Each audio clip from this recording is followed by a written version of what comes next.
No, the public's on as well. Council and the public listening, we're just waiting for a couple other councilors to get on, and then we'll start the meeting. So we should be able to start the meeting within a couple minutes. Thank you.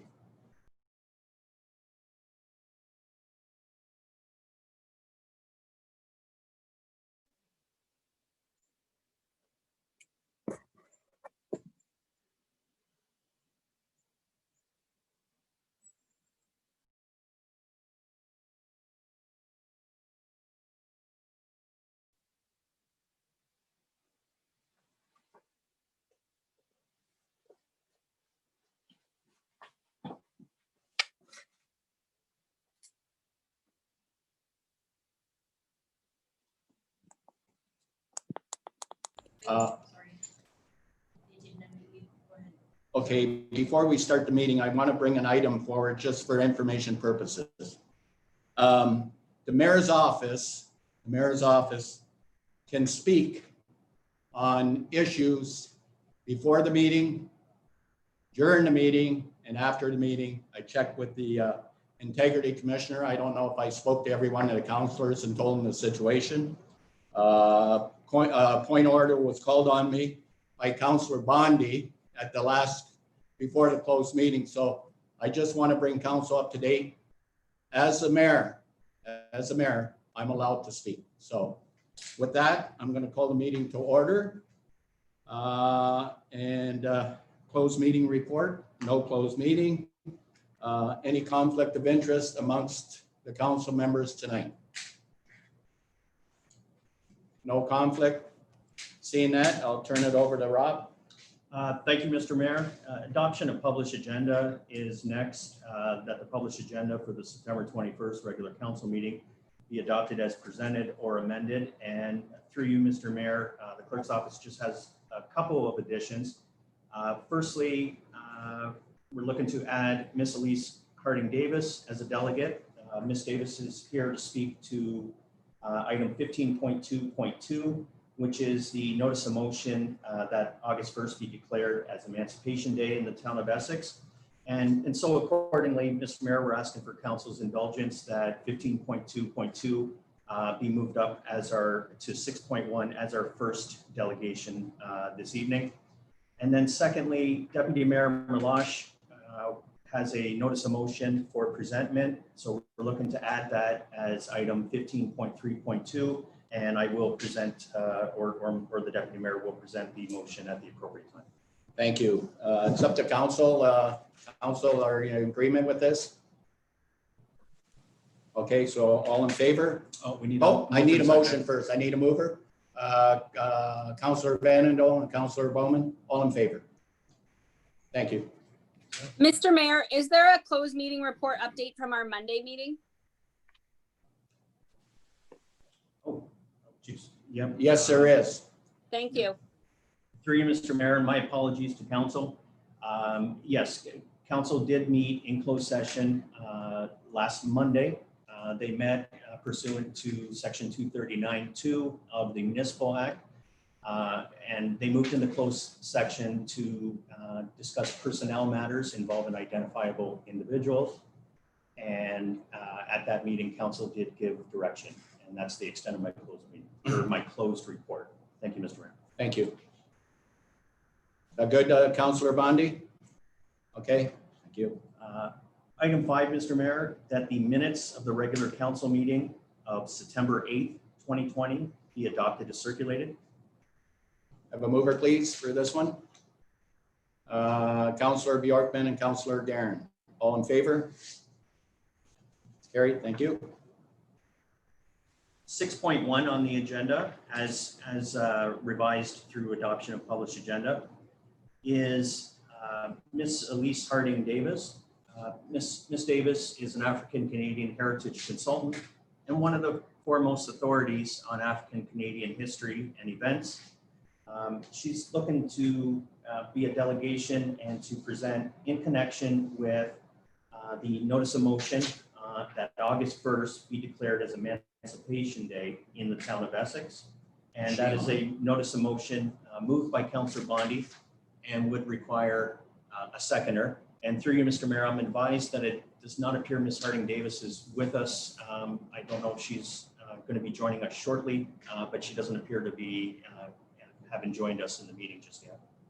Well, what I can say to council, this item has been brought forward, and I think I know the flavor of the council. So, in all respect to Ms. Davis, what is the pleasure of council on this motion? I think, to me, I think we should approve it, but it's up to council. Ms. Davis is not here, so Councillor Bjorkman, go ahead. Go ahead, Councillor Bjorkman. Yeah, to you, Mr. Mayor, and to council, I think it would be all right for us to just have this, if it's allowed, be just a sliding agenda item, and let's give her an opportunity to maybe call in the next half hour. And when she's able to, if she joins at that time, we can address it, or we'll address it when we get the notices of motion. Okay, that's great, Councillor. I think that's the way we'll go. Thank you. Thank you. 6.2, Mr. Mayor, on the revised agenda as adopted this evening is Mr. Brian Curtis from DV Media. He's here in connection with a billboard sign application request. And so with that presentation this evening, we also have on the agenda at this time, Planning Report 2020-24. And that report recommends that at the appropriate time, it recommends that council approves the erection of 2 permanent offsite advertising signs or billboards at the 2 locations noted, together with passage for council's consideration of approving bylaw 1946. Thank you, Rob. Brian, if you're there, you can go ahead and speak. Hello. Yeah, go ahead, Brian. Yeah, we were just applying for a couple of signs, and we've built quite a few of these signs in the municipality in the past, and been pretty well received by local businesses. We are looking at 2 more signs currently. We have another site that was approved back in 2015 that we're going to build as well on our town line. So we're just looking for 2 more sites on County Road 8, which we have no signs currently on County Road 8. And then we're looking for 1 additional sign on County Road 20 between Harrow and Arner Town Line. Okay, thank you. Thank you, Brian. Is there any questions from council on the signs?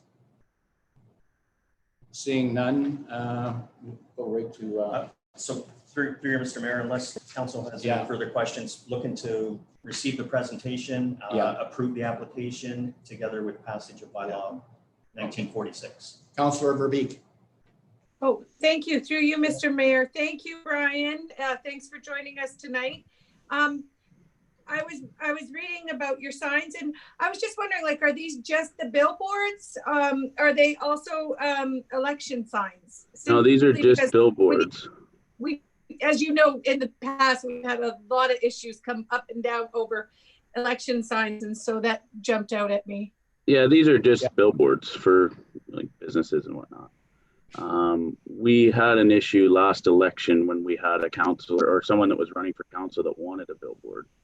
And they didn't get approved through the town. I don't know whether the size, I think, was the issue.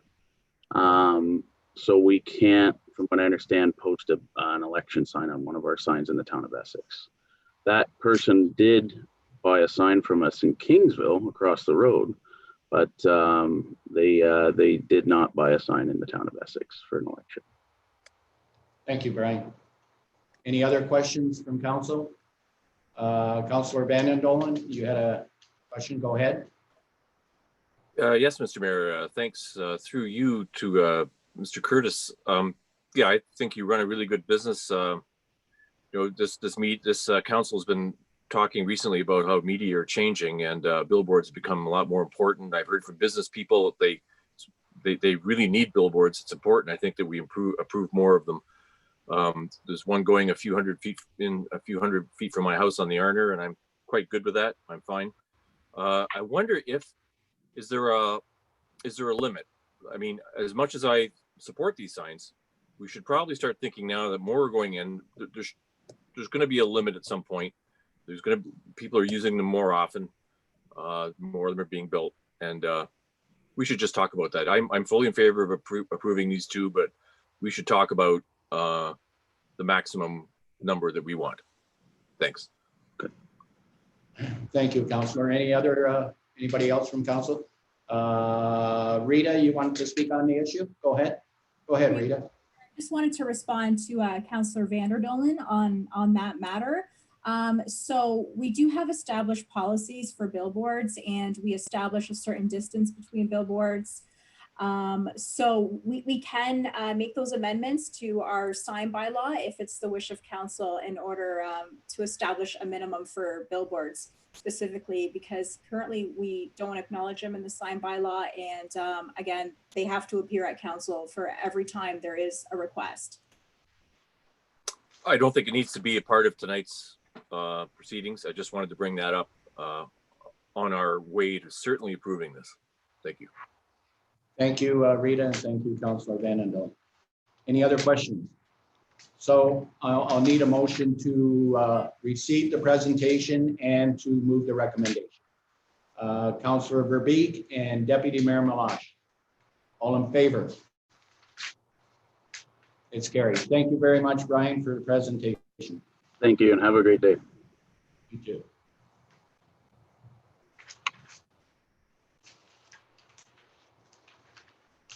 For you, Mr. Mayor, item 8, reports from administration. 8.1 is the Chief Administrative Officer report on COVID-19 town response and updates. Included in that this evening is Office of the CAO Report 2020-07, entitled Hybrid Council Meetings. And in support of that report this evening, we also have a presentation for council by our Manager of IT Services, Jack Barron. Thank you, Rob. Chris, whenever you're ready, let's get you on. Okay, you all set, Chris? Go ahead. Yep. Okay, thank you, Your Worship. I just want to touch on a little bit about the verbal update for COVID. I'm going to be removing that from the agenda moving forward. The change in status in terms of how its impacts the COVID is to the municipality has been relatively stagnant in terms of how we're doing our business.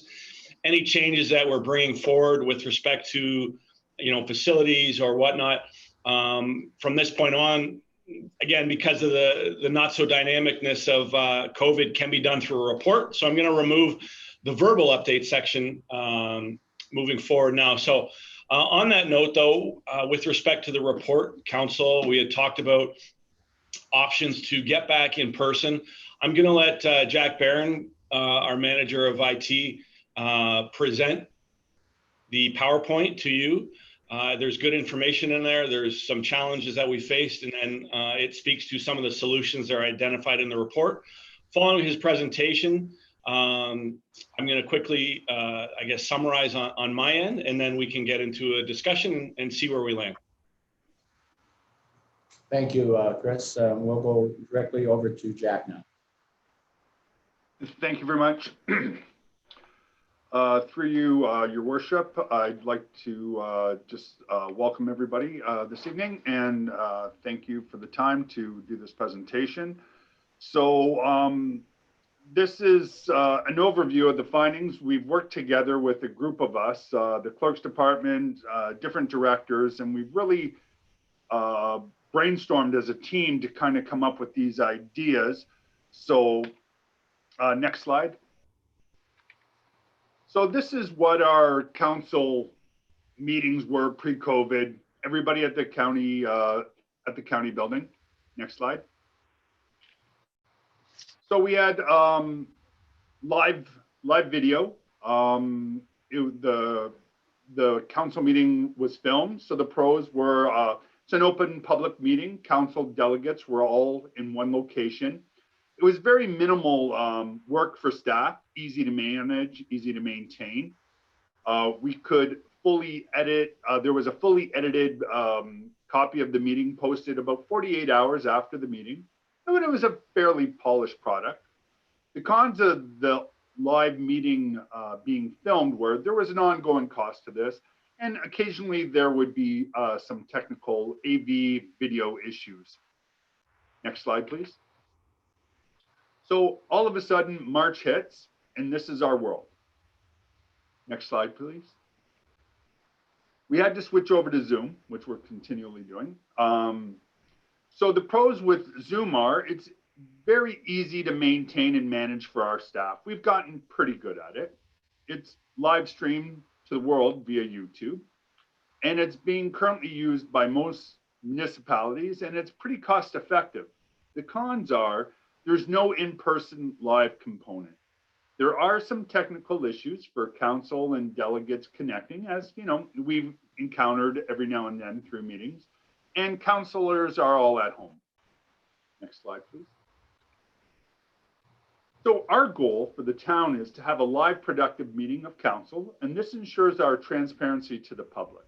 This meets our strategic plan, particularly mitigating the impact of geographical distance on civic participation and improving the flow of information to the citizens. Next slide, please. So we've talked about having a hybrid meeting. So this is a concurrent in-person meeting and also an electronic meeting. We'll have councilors and staff in council chambers, delegates via Zoom, and the meeting streamed for the public. Across Canada, the city of Saskatoon is doing a hybrid meeting, as you see on the bottom left. They have councillors in council chambers, or the council and clerk in council chamber, the mayor, and then they have some councillors and delegates streamed via Teams, Microsoft Teams. Southwest Oxford, they do their council chamber or their council meetings in an arena. This allows for social distancing, and then they stream via WebEx. Next slide. The city of Nanaimo, BC has council with dividers, and they stream via eScribe. So this is just a few things that are happening across Canada. Next slide. So this is the county council room. This is what we have to deal with. Next.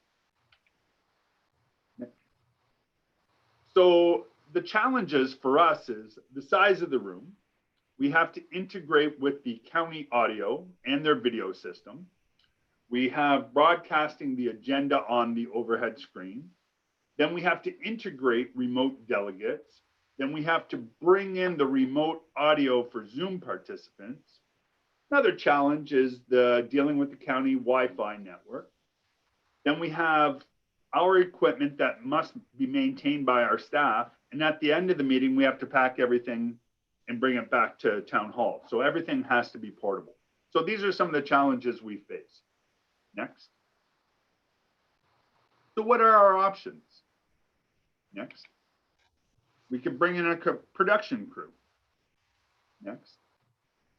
So some of the challenges we're finding with the production crew is, and this is during testing what we've done, we've had a lot of Zoom audio integration issues at the county building. And then when we brought in delegates, we'd have audio integration issues with the delegates. And then there was some network connectivity issues. And then we also had to bring in extra equipment, a few extra laptops, and the staff had to juggle between those. So it was very complicated for the staff to maintain and manage the equipment while controlling the audio video. And there's still that ongoing cost of having a production crew. Next. So our current method, next. These are the challenges we've faced when we've tested. We've had technical equipment issues. Backup equipment was not available, and there were some issues with that. We had integration issues trying to get our audio into their stream. There was always network connectivity issues. The biggest issue we found was the Zoom audio, and we had no control of the equipment. So it was all, you know, we were left at their hands, and the cost was $635 a meeting. Next. So we reached out to a couple of different production companies just to get an idea. Maybe if we could try something a little different. Next. So I talked to Media Street, and they were pretty sure that they could handle what our request was, but they required an ongoing contract for this, and the cost was, with us signing an ongoing contract, was $1,160 per meeting. We still had to get together and test, but they felt pretty good about the ability to do this. Next. So after a lot of discussion, I thought the best thing we can do is, why don't we do our own Zoom hybrid? This takes out the middleman and gives us more control. Next. So the pros are, we're pretty familiar with Zoom. We're pretty good at it. We take out the middleman, so we can easily integrate into the county audio system. We still can broadcast the agenda and stream on YouTube. We allow for remote delegates. We're utilizing our own equipment. It is cross-platform, so it can be watched on anything. And Zoom really allows for a hybrid meeting. The cons, though, go back to the connectivity issues, and still there's always that audio integration issue flipping back and forth. So it is a little bit tricky to manage, but I think we're getting good at it. Next. So options are, we can have council and administration seated around the county council chambers. We utilize our own equipment, connect to Zoom. So if there's any microphone issues, we could get lapel mics or headset mics, and we've done some testing. We've looked at adding an additional laptop, so that'll give, kind of like that picture at the bottom, a wide angle view of council chambers. So it shows the entire council chambers and who's in attendance, and we can utilize the county audio system. Next. Then there's another option that I looked at is these 360-degree cameras. It gives us a wide angle view. It has an integrated mic and speaker. It works with Zoom, and it has an active speaker view. So as you're speaking, the camera actually focuses on you. Next. So if we've got a couple of these in the middle of the room, they tether together, and it's a technology called ProConnect. So this will no longer require people to log into Zoom. This camera picks you up as you speak. We still can control Zoom or utilize Zoom for delegates. We publish the agenda online and we stream to YouTube. The cost is approximately $3,000. We haven't tested this yet, but I've been in contact with their tech support and given them the schematics of the room, and they say it should work. Next. Then there's the high-end piece of equipment. This is more designed if we had our own council chambers. So this option is more of a permanent solution. It's a QSys audio video conference system. It's an enterprise level. It's portable, but there is extensive setup, cables, microphones. There's 360-degree cameras for full view coverage. There's microphones, video processors, and mixers. The cost is around $21,000. It would require extensive IT and staff training and setup. But once, like I said, this is more so designed for a permanent solution, and this would give us, I think, a professional product. We haven't really tested anything, but I've done some research and it looks pretty good. Next. So we have to decide on what meets our needs. Where do we go from here? Next.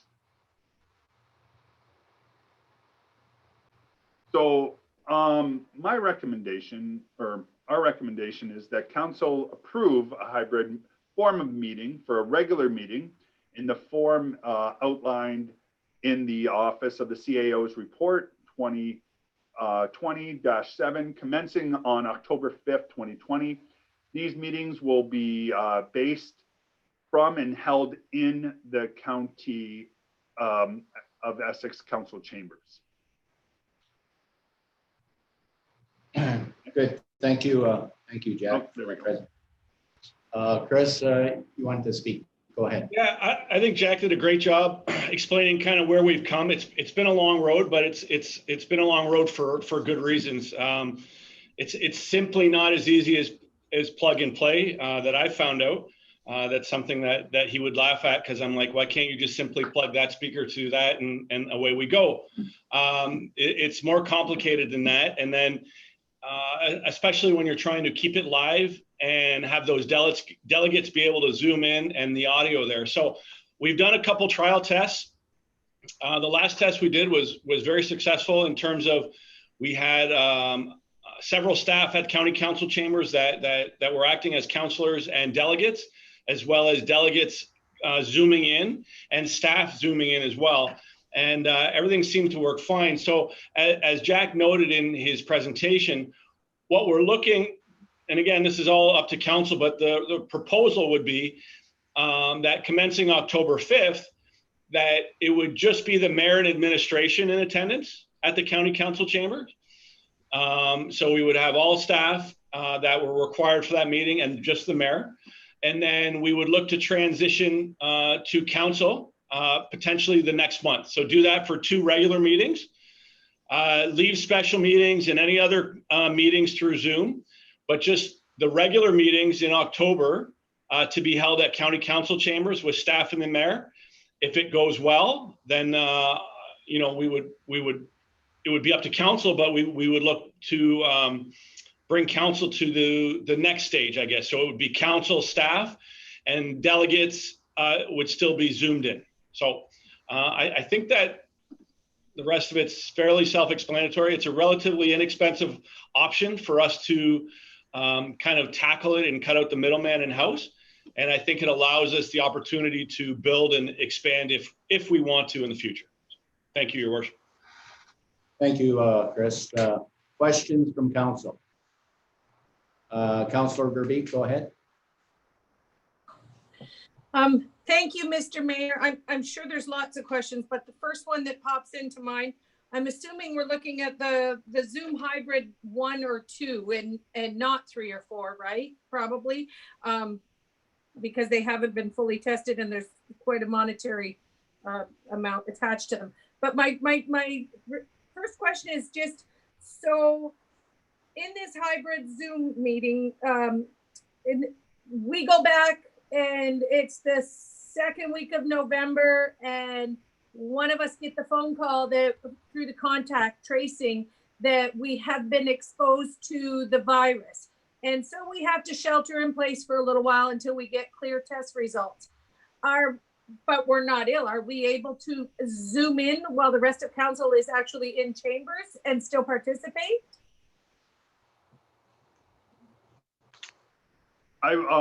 Through you, Your Worship, I would say absolutely. It would be probably very similar to what we're doing currently. So if you were requested to do a 2-week in-home quarantine, you definitely could still zoom in as you do now. Maybe Chris or Robert would like to confirm that, but I'm assuming it would. Everything, the technology is still there that you would be able to continue on. It's more so when we're in, this is more so for when we're in the county building. Thank you, Jack. Rob will speak a little further on that. Go ahead, Rob. Thank you, Mr. Mayor. Just a couple quick points. Yes, the answer is yes. Certainly, our current procedural bylaw allows for it because we're still in a municipal emergency. But the other thing, and the point is, we're looking at trying, by going with a hybrid form, we're trying to make sure that flexibility is there for the council members. And in case some of those scenarios take place. The Ontario government, towards the end of July, passed Bill 197, the COVID-19 Economic Recovery Act. And this legislation is going to enhance municipalities' ability to, hold meetings electronically or a hybrid thereof, including the ability to appoint proxies. I'm looking to come to council in October with a report on that, because this legislation, the legislation that was originally brought under the Municipal Act back in March when COVID-19 broke out was more of an emergency measure, allowing for these electronic meetings, allowing for quorum to count, even though the councilors are participating electronically. It was more of an emergency measure, but now this Bill 197 is going to allow for this to take place on a permanent basis, but they're allowing the individual municipalities to decide the shape and form of that, or if they even want to entertain electronic meetings or a hybrid thereof. So even in talking with our CAO, we're starting off slow. We're starting off, being pragmatic, but we do envision that the hybrid form will be something of a permanent nature at some point. Thank you, Rob. Just further to what you just said, going back to what Councillor Verbeek said, even if you're not in contact with the virus and you do not want to participate live in a meeting, you could still Zoom in. Is that what you're saying? So to council, if you don't want to participate in a live meeting, you can still Zoom in. So further questions? I think Councillor Bowman was next. Go ahead. Thank you, Your Honor. Just a quick question. This is the $3,000 option, is it not? Jack, can you answer that? Yep. Actually, we're looking at a couple different technologies. Webcams, that Owl 360 is 3-month back order from the manufacturer. Luckily, I found a couple online, so they have a 30-day test period. So I got 2 to come in, so we're gonna test that. We've also I just ordered some desktop microphones that you can tether for better audio. It's a one-time cost. Maximum was the $3,000. That's for the Owl cameras.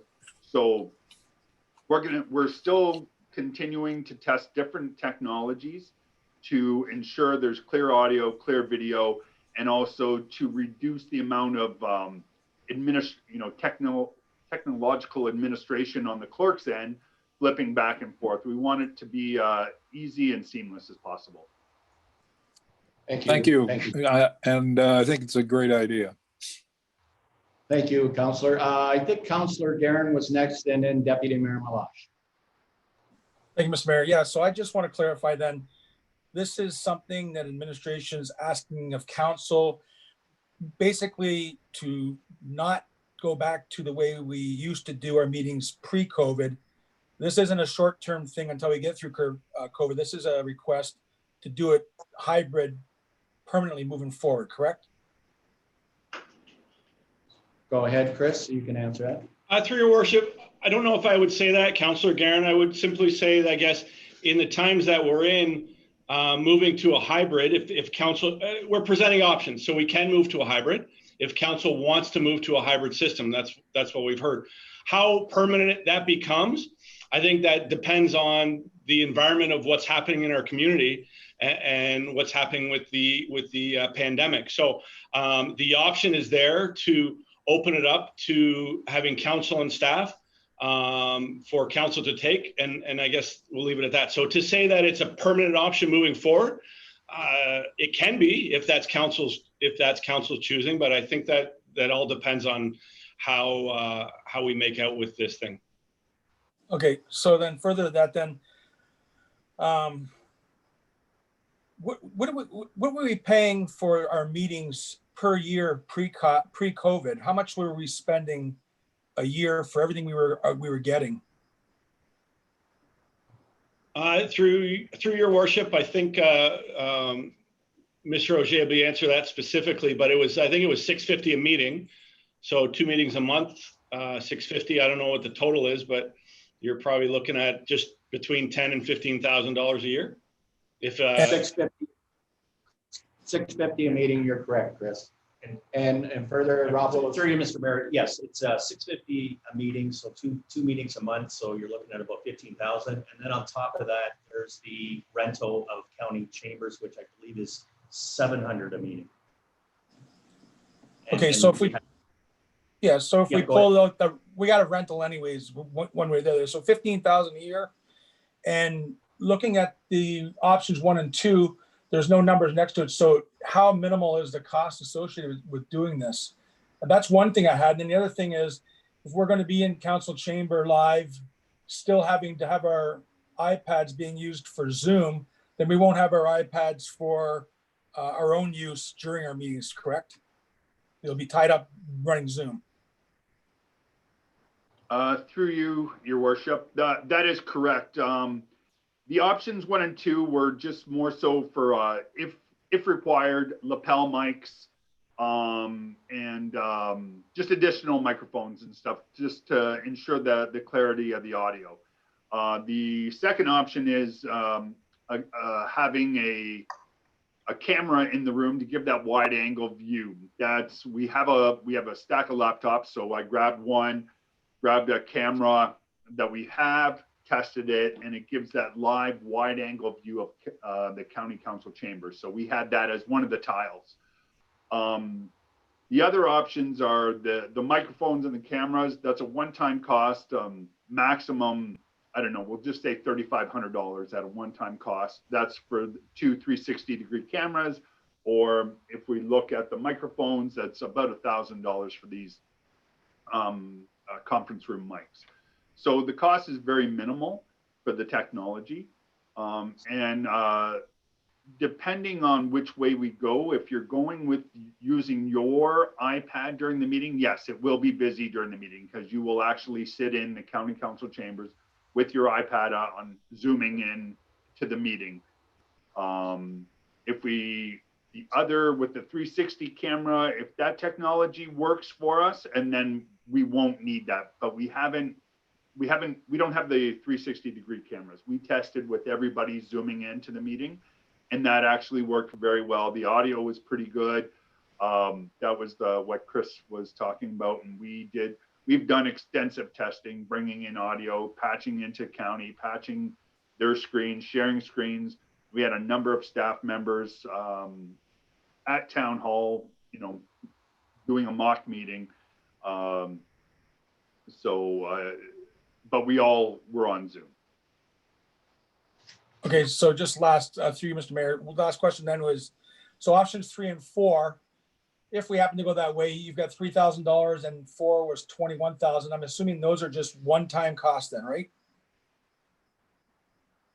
Through you, your worship, yes, those costs are one-time costs. The $3,000 one is just 2 cameras, and the $21,000 would be a one-time cost as well, but that's the Cadillac. I think that one is more so if we had our own council chambers, we can mount these things permanently, have the audio in the back, in a back room connecting. I don't think that's designed for portability because it would take extensive setup, but it is portable. It would be a challenge for us to constantly bring it back and forth and manage that, I think, being portable. Thank you. Thank you, Jack. Deputy Mayor Malash, you were next. Go ahead. Thank you, through your worship. I like option 3, particularly now that it's been clarified that $3,000 cost is as a one-time deal. I think if you wanted to go to option 4, I would suggest that we go to county council and try and convince them that that's something that they need, and get them to purchase it. And if they want to up our rent by $10 a meeting, we'll go ahead and pay the extra $10 a meeting if we could do something like that. But who knows? I mean, if no one's talked to them at the county, maybe we should talk to them to see if that's something that they would be interested in, because I know at some point in time, they're going to want to bring back their county council meetings to a live situation where the county councilors come into the chambers. But option 3, I would say, is what I would like to see. I do realize that we want to get to a point where we're testing this and getting to where we can possibly go back. I'm not anxious to go back anytime soon. And I think there's other councilors here that are in the same situation, that they're not that interested in jumping into going back as a group in a live situation at council chambers. For me, this is working quite well. I do like the idea that I've got my own personal computer here that it's not a portable computer. It's like a stationary computer. I can pull up the agenda and read it while I'm talking and using my iPad for Zoom. If I were in council chambers, I'd probably have to use my iPad for Zoom, and I'd probably have to call it up on my phone, which is quite a small screen to try and read the agenda. But I guess it's doable if I had to. I may have to get 3 times the magnification instead of 2 on my glasses. But I think we have to move forward and try and see if this works. Right now, the mayor is going into the office in any case, and same with some of our staff. I know, Chris, you're at the office, and Jack's there, Shelley's there. I know that Mr. Auger's there most of the time, or all of the time. So it wouldn't be a lot different, I guess, than what's happening right now, and it's testing the situation out. But I really do believe that we have to keep a close eye on where contamination is going, and if the cases start increasing, we happen to hit a second wave. I don't want to put anybody in a position, including myself and the people that I'm inside a bubble with, under more stress of or chances of catching this COVID. So if this is working, I can't see why we wouldn't want to continue. And that's an option here for councillors who would prefer to not meet in person.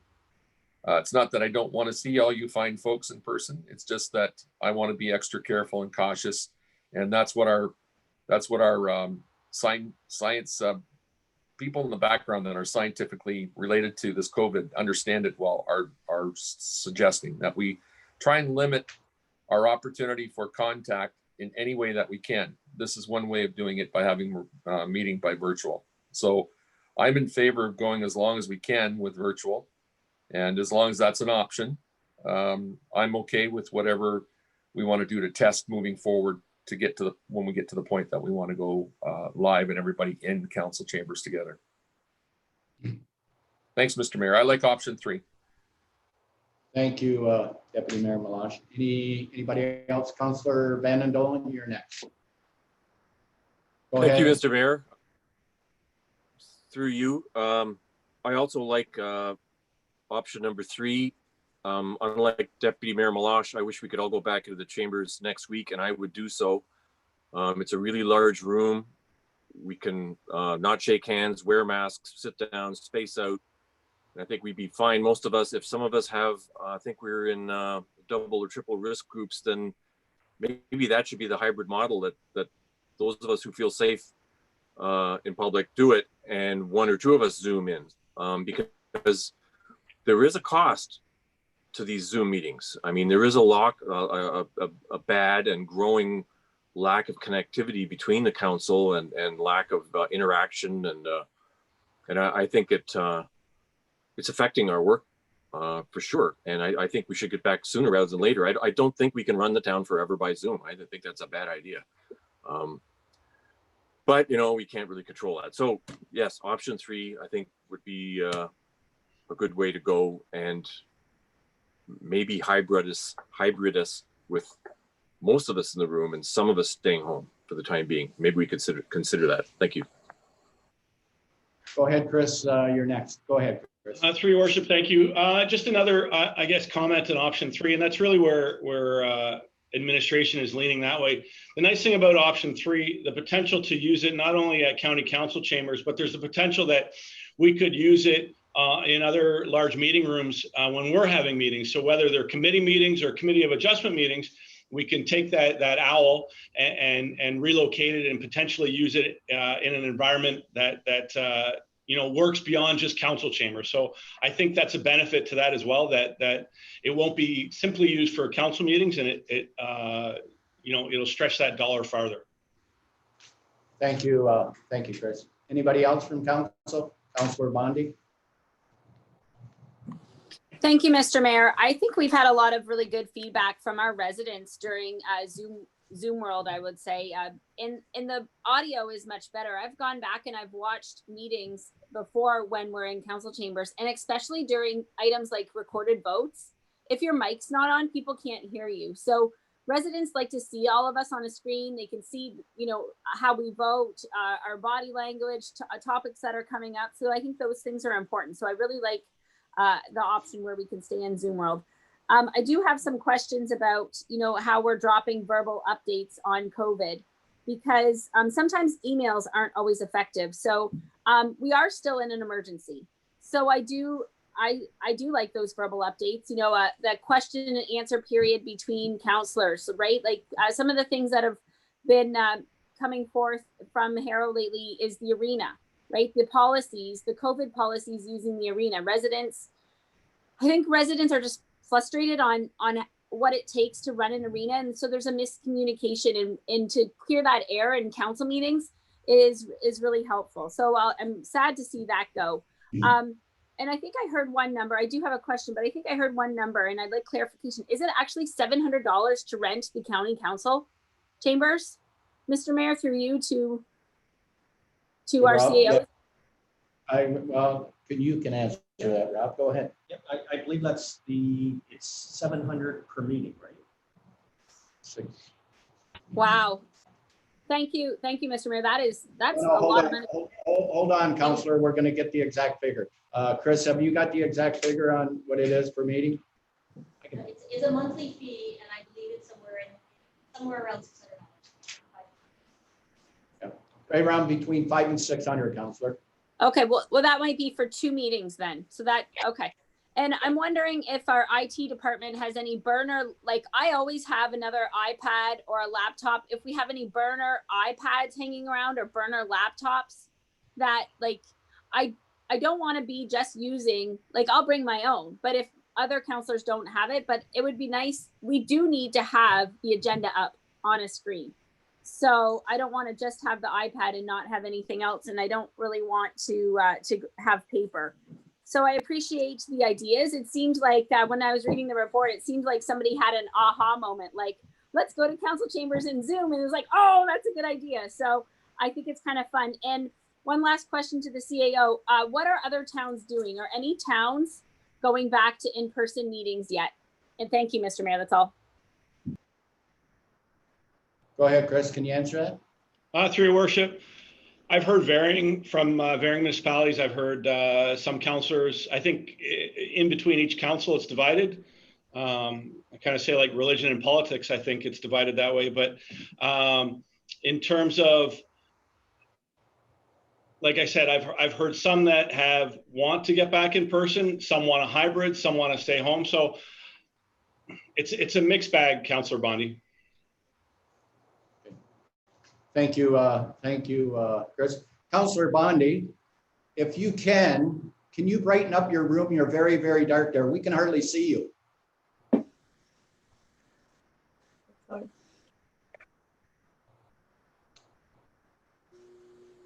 That's better. Councillor Verbeek, you have a question? I do. And a statement. Thank you, Mr. Mayor. I'm really glad we're having this conversation. If you'd asked me 2 weeks ago, I would have said for sure, this is exciting. Let's get back together. Because I feel, as Councillor Vanderdolen stated, there's just like we've lost that dynamic we had of working together. We've really seemed to, I think coming back together will be beneficial for the work we have to do for the town. But I also 2 weeks ago would have been, let's get back. And right now, I'm feeling a little nervous about coming back too soon. I would love to see us, not be the first municipality in the region to jump back at it. However, I love the idea of the Zoom. I think Councillor Bondi, you mentioned that, we're engaging more residents. We certainly are, because there were times where there was 1 or 2 residents, unless there was like some super hot button issue that put some people in the chairs. We usually had a very few people watching, whereas our Zoom numbers, those of you that are watching, we're going from 25 to 70 viewers, and that's engaging far more of the community than we have. And so I'm really happy that when we do go back to chambers, we're going to continue with the Zoom format. I'm also grateful to hear that those that aren't really comfortable in jumping right back in face to face will have the option. I also wanted to say to the clerk that I had on my notes when I was reading the report, my question to you was about the potential for adopting that proxy voting for councillors to assign our votes on important issues to other councillors. So I'm really excited to hear that you're going to bring that forth in October, and thank you for that. Okay. Oh, and I like number 3 as well when we're ready to move that direction. Okay, thank you, Councillor. Anybody else from council? So at this point here, we're going to need direction. Okay, so somebody, Chris, you wanted to? No, just Director Morrison has some updates or some specifics on the numbers if council would like to hear. Go ahead, Jeff.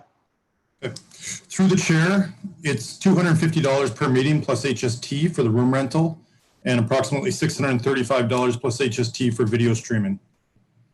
And we budget based on 21 meetings a year. Great.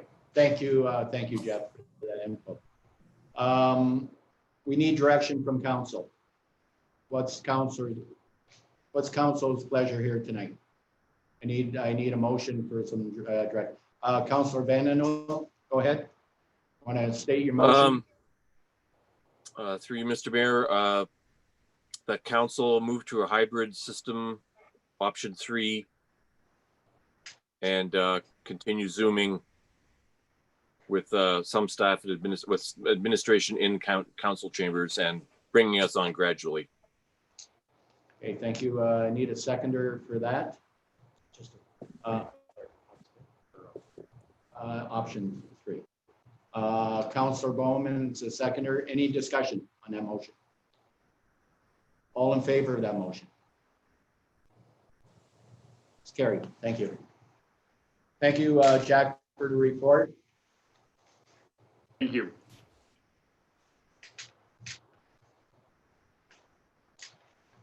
Thank you, Mr. Mayor.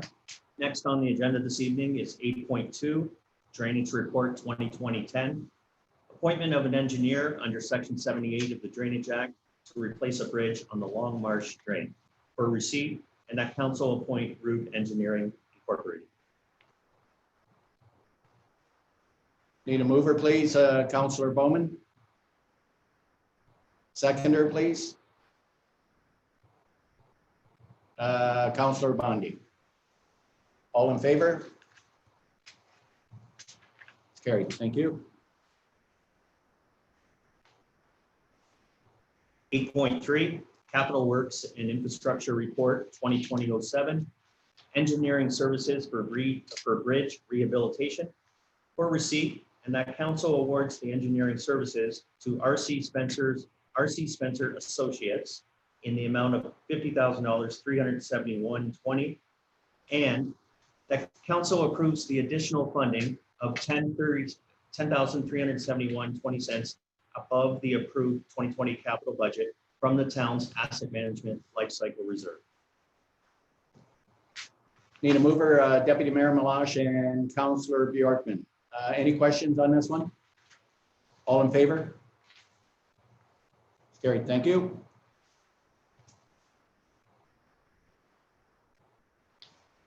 $8.4, Infrastructure Services 2020-08, policy for vulnerable children warning signage for receipt, and looking for council to adopt the Infrastructure Services Policy 039, and further that council authorizes and directs the Infrastructure Services Department to only install children at play signs or variations within community areas such as parks, schools, and other institutions.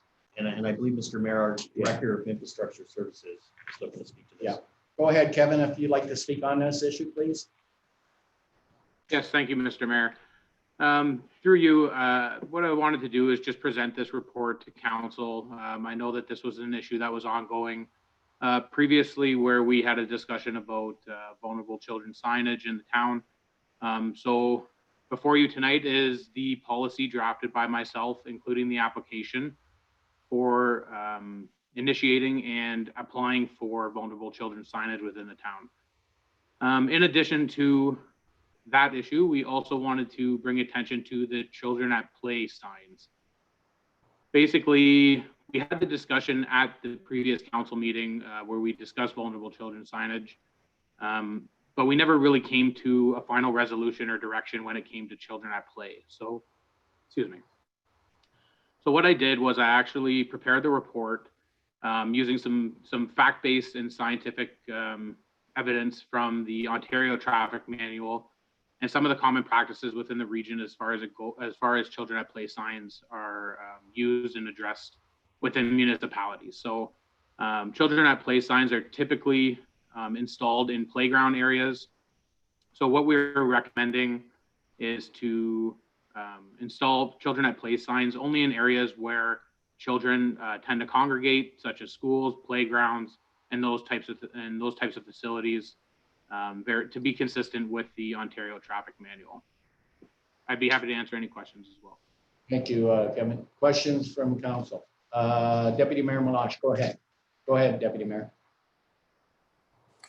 Thank you, through your worship, to Mr. Gerard. I just want to say thank you for bringing this report forward. It's something that I had been looking for, and I know there's a number of residents that are going to be very happy that they see this coming forward. I love you moving forward with children's play areas such as schools, sports facilities, playgrounds, and so on, parks.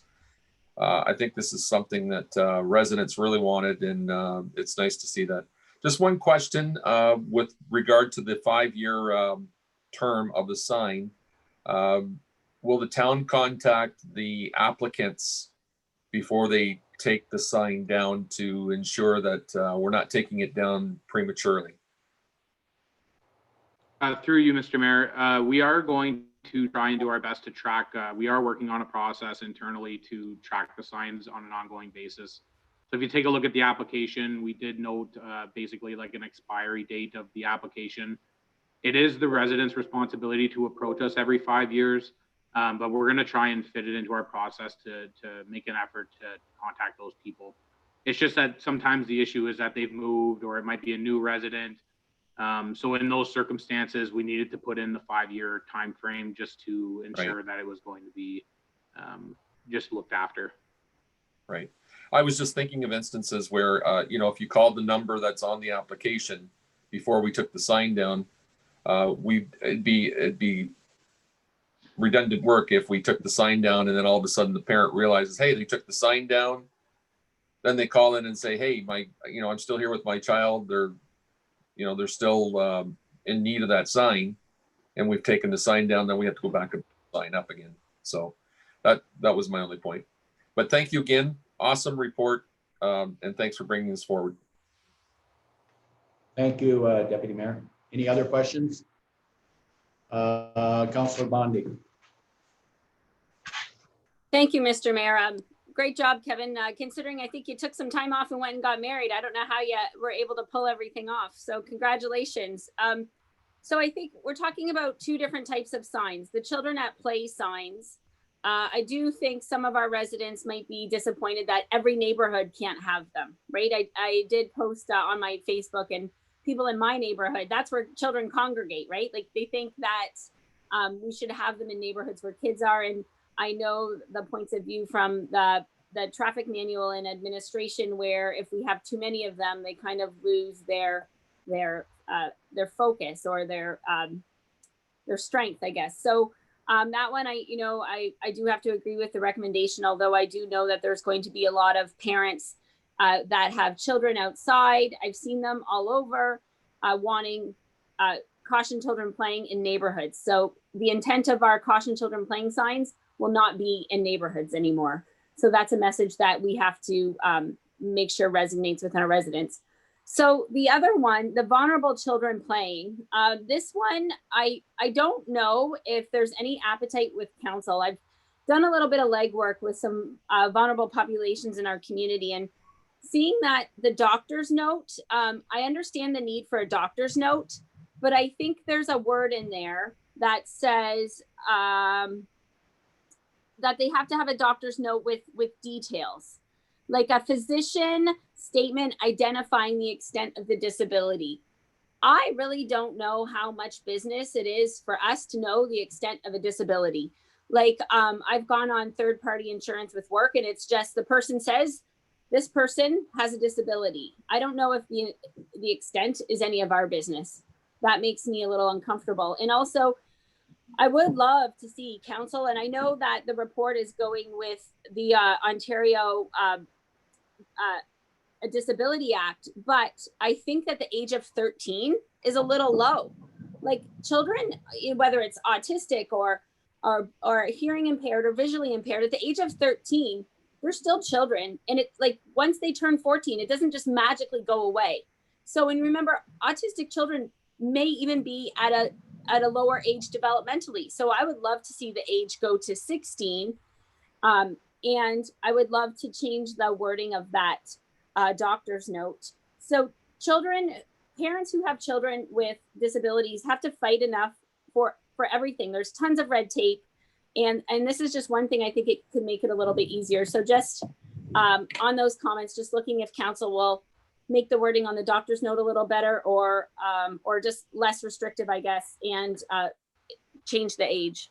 Thank you. Councillor Bowman, you were next. With regard to the description on the doctor's note, I can see the reasoning for it. You would want to know what the issue is, because you wouldn't want to put up a deaf sign for a blind child area or autistic or whatever. So if you got some definition of what the problem is, you know what kind of sign to put up. Thank you. Thank you. Councillor Van Dolen, you're next. Thank you, Mr. Mayor. Through you, yeah, I strongly oppose any effort to remove that doctor's note thing, because we know it'll be terribly abused if that isn't in there. We've seen what's been happening on airlines when people need support animals. In the US, people are bringing support chickens and donkeys on planes. It's ridiculous. Around here, if you don't have a definition of what a disabled person is for a disabled parking spot, well, every one of us has seen hundreds of people, able-bodied people, parking in disabled parking spots and then walking happily into the store because they're really close. And that's what will happen with this if we don't ask for an explanation of what the disability is. Because if you know anyone who's in the education industry, some classes, half the kids have special needs and special accommodations because they can get it. So they all ask for it. And that's what will happen here too. So I think we should keep the doctor's note in there. Thank you, Councillor. Anybody else? Councillor Guerin, go ahead. Thank you, Mr. Mayor. Through you to Mr. Gerard. Kevin, the signs have to be specific to what the disability is? Does the sign have to say that there's a deaf child or a blind child, or is there a generic sign out there that covers it all? Go ahead, Kevin. Go ahead and answer that. Through you, Mr. Mayor. The intent of having the sign speak to the specific disability is to kind of provide motorists with that, if there's a deaf child in the area, to, provide the motorists with that information to know that, if someone's entering the road, that it is a deaf child, and honking the horn may not do anything, or that type of thing. Generalizing the signs may not have the same effect. If I could also speak as well to Councillor Bondy's point, the age of 13 was really just an age that we put in to remain consistent with those municipalities throughout Canada that have implemented a policy similar to this one. If council's appetite was to move the age to 16, it would be no issue. I would just ask that that you make that part of your resolution today if you are going to accept this report. Thank you. Who is next here? I think Councillor Verbeek, then Councillor Guerin. Oh, Councillor Guerin, further to that? Yeah, I just had a follow up to that. Thank you. Through you, Mr. Mayor. Are the signs, I've seen in some municipalities, maybe not ours, I don't go down every road, but they get to a state sometimes where they're rusted and stuff like that. So, or there's trees that are blocking it. So that doesn't help neither. But I guess my question is, at nighttime, are these signs reflective? and perhaps maybe they should be reflective. If we have them out there maybe right now and there's none that are reflective, perhaps we could change them. Go ahead, Kevin, if you can answer that one, go ahead. Yeah, through you, Mr. Mayor. We do actually test our signs for reflectivity. We do it every few years, and we actually, the town actually invests in some software to inventory those signs. Each sign has a barcode on the back of it, and what we do is we try and keep track of our inventory and condition of those signs. It kind of goes hand in hand with our asset management plan and ensuring that we're making all of our infrastructure sustainable and keeping a plan in place for replacing those assets as they deteriorate. So the short answer is yes. Thank you. Anybody else from council? Councillor Verbeek. Thanks, Mr. Mayor. I just want to respond to Councillor Bondi's comments on age, and the deputy mayor had what I think is a very good point. That before we go out taking down these signs, that we contact these families at the 5-year mark. Yeah, there's a cost, you know, that could be incurred by taking it down and then having to put it back up. But I have to say, with the age thing, I'm not comfortable with having an age on it. I have a 21-year-old autistic son who is developmentally maybe 10. Okay, so, and there's many families like my own with children of varying abilities. If the family, in my case, I don't, but I do have other children on the same spectrum as my son who would bolt into traffic at the age of 18. Or so I think since we're looking at this for families with special needs that think they need this, many of us don't need this, but there are some that would need this. And there's not a magic age with these children. My son will never be 15 developmentally. So like, I don't understand the cutoff age myself when we're looking at children of varying abilities. So you're saying, Councillor Verbeek, just listening to what you're saying, maybe we shouldn't even put an age limit on it. Is that what you're saying? You're muted. Is that what you're saying, Councillor, or just leave the age limit out? I would say just leave the age limit out. We're going to be addressing these people every 5 years anyway to see if there's a need for it.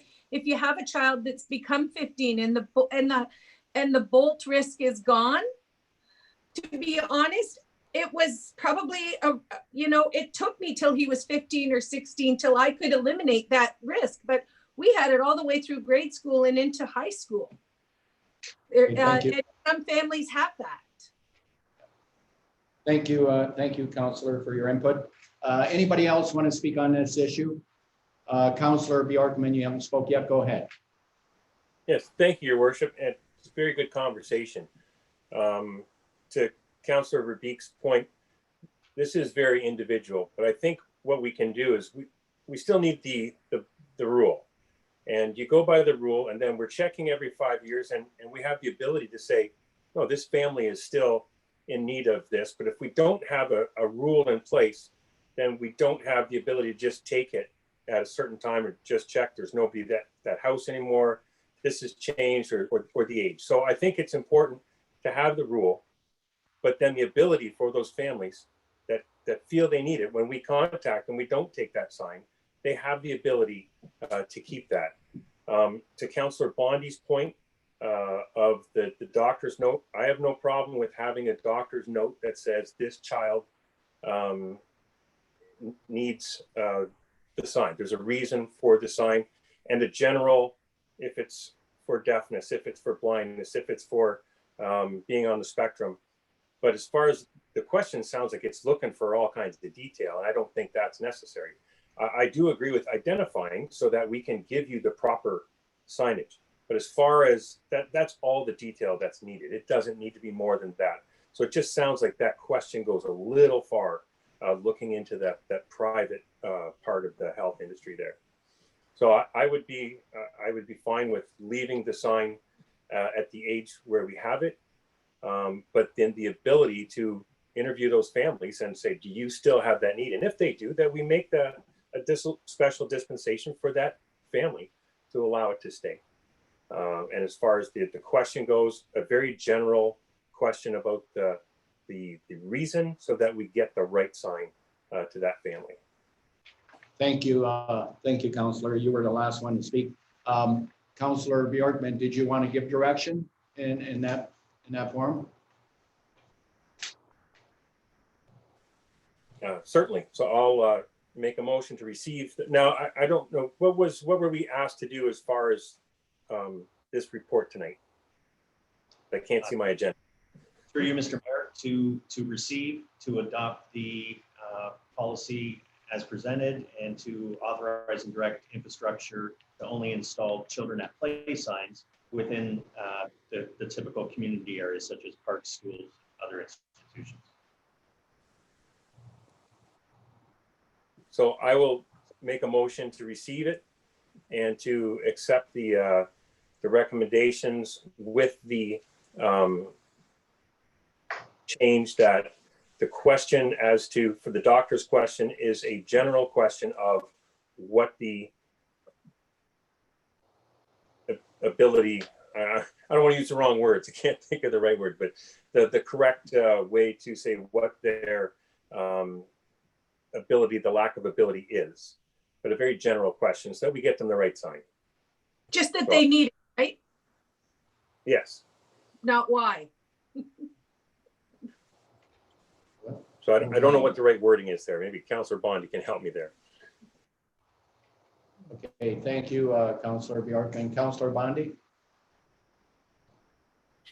Thank you, Mr. Mayor. Just in the report, number 3 says concurrence from parents and legal representative of the understanding in the sign will remain in place for a predefined period of 5 years and will be removed when the child reaches a specified age of 13 years.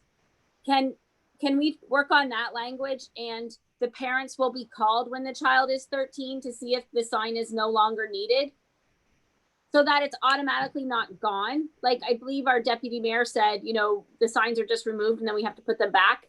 Can we put it so that the parents are called at 13 years? And all we have to say is soften the language around the, I'm just going to look at it again. It just said, a physician's statement identifying the extent of the disability. I think we just need a physician's statement identifying the disability. Can we just remove the word extent? Like, we do want to know if it's a hearing impairment or autism, but we don't need to know the extent, do we? That's all. Thank you. I got all kinds of counselors that want to speak right now, but Rob, can you just quickly, Mr. Mayor, and to Councillor Bondi's point, I would just recommend, if we're looking at changing that wording, that it's a doctor's note to confirm the disability. Yeah. Okay, she agrees with that. Who is next? Councillor Bowman, I think you had your hand up for quite a while. If I can, Mr. Mayor. So I was making that motion. So right. That's the motion to the change that Mr. Auger said. So I've made that motion, so we need a seconder to carry on. Okay, a seconder for that. Councillor, who was the seconder? We didn't have a seconder. So Councillor Verbeek's the seconder. And discussion more further is Councillor Bowman. You were next. Thank you, Your Honor. A quick comment. I think Kevin recommended that we move it to 16 years of age rather than keeping it at 13.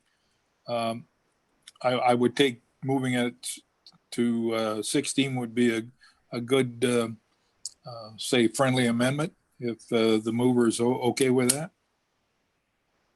Mover's okay with that. The seconder is okay with that. Okay, good. Okay, Councillor Vandernoel, are you done, Councillor Bowman? Just one other thing with regard to, we were saying that it'll be done at 16. The issue would be when you have somebody, as you mentioned, with an autistic child, that doesn't just stop at 16, that carries on. There should be some language in there that they don't have to come back to council for approval, that there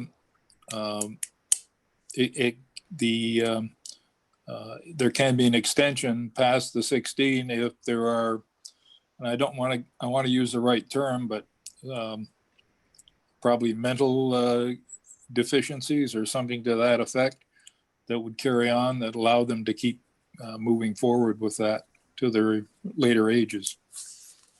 Yeah, I agree with what you're saying there, Counselor. I think that would be up to the family themselves to phone in and ask for that to be extended. Kevin, can you answer? I agree that that's what you're saying, but the way it's worded now, they'd have to come back to council, I think, to get approval for an extension. If it's already written in the regulation, then they all they have to do is call in and ask for that extension, and they would get it. Yeah, just a suggestion. Yeah, is that possible, Kevin? Go ahead. Yeah, through you, Mr. Mayor, what I would suggest maybe to hit both points for Councillor Bjorkman and Councillor Bowman is maybe what we do is we leave the age in there. If it's council's wish to move it to 16, we certainly can do that. But what we can do is maybe I can add a qualifier at the end of it that would be to the discretion of the Director of Infrastructure Services. And then that way, if there was a family that needed that sign for longer, it would be to the discretion of the director to extend that for a predetermined amount of time. That's perfect. Perfect, Kevin. I think Councillor Bowman, would you agree with that? Good. Okay, Councillor Van Dolen, you go ahead. Thank you, Mayor. I just wanted to, I don't know if this is a friendly amendment or not, regarding the doctor's note. I agree with other councillors who say that this shouldn't be some sort of clinical description or something that could be potentially humiliating to our residents. So I think what it should say is the doctor's note should, quote, state the nature of the need to be accommodated. That's all we need. The doctor to state the need, the nature of the need to be accommodated. Okay, so we had a mover, so there's some changes there, Councillor Bjorkman. So I can go ahead. So through you, Mr. Mayor, I can state what I believe may be the motion at the current time, to receive the report, to adopt the policy with the change that the doctor's note requirement is only for the purposes of confirming the disability and the nature of the need to be accommodated, and to change the stated age to 16, subject to extensions when and as required, as determined by the Director of Infrastructure Services, acting reasonably. Thank you. Is that okay, Councillor Bjorkman? He's fine with that. And Councillor Bondi, all in favor? Carried. Thank you.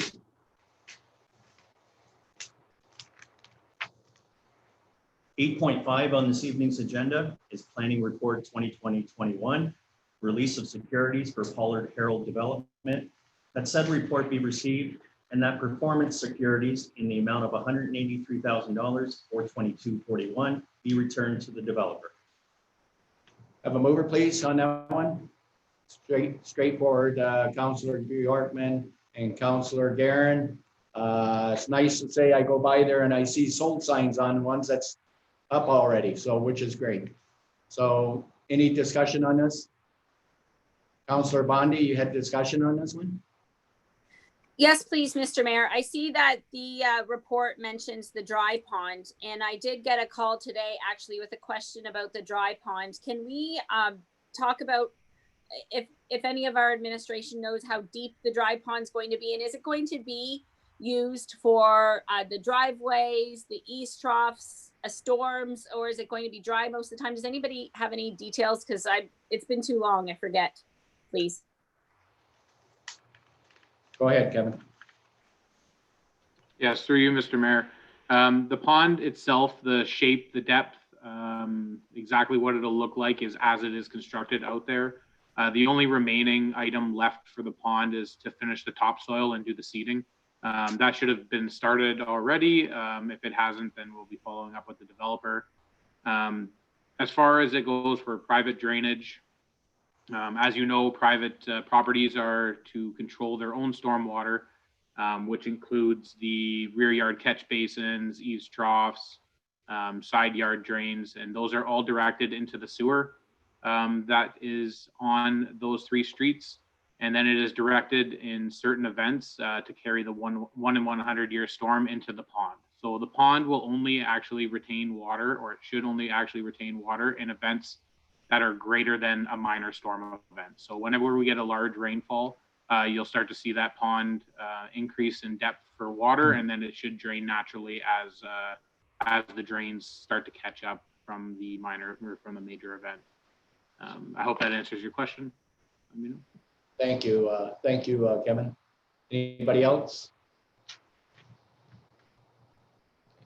Did I have a motion? We have a motion. We had a motion. All in favor? Carry. Thank you.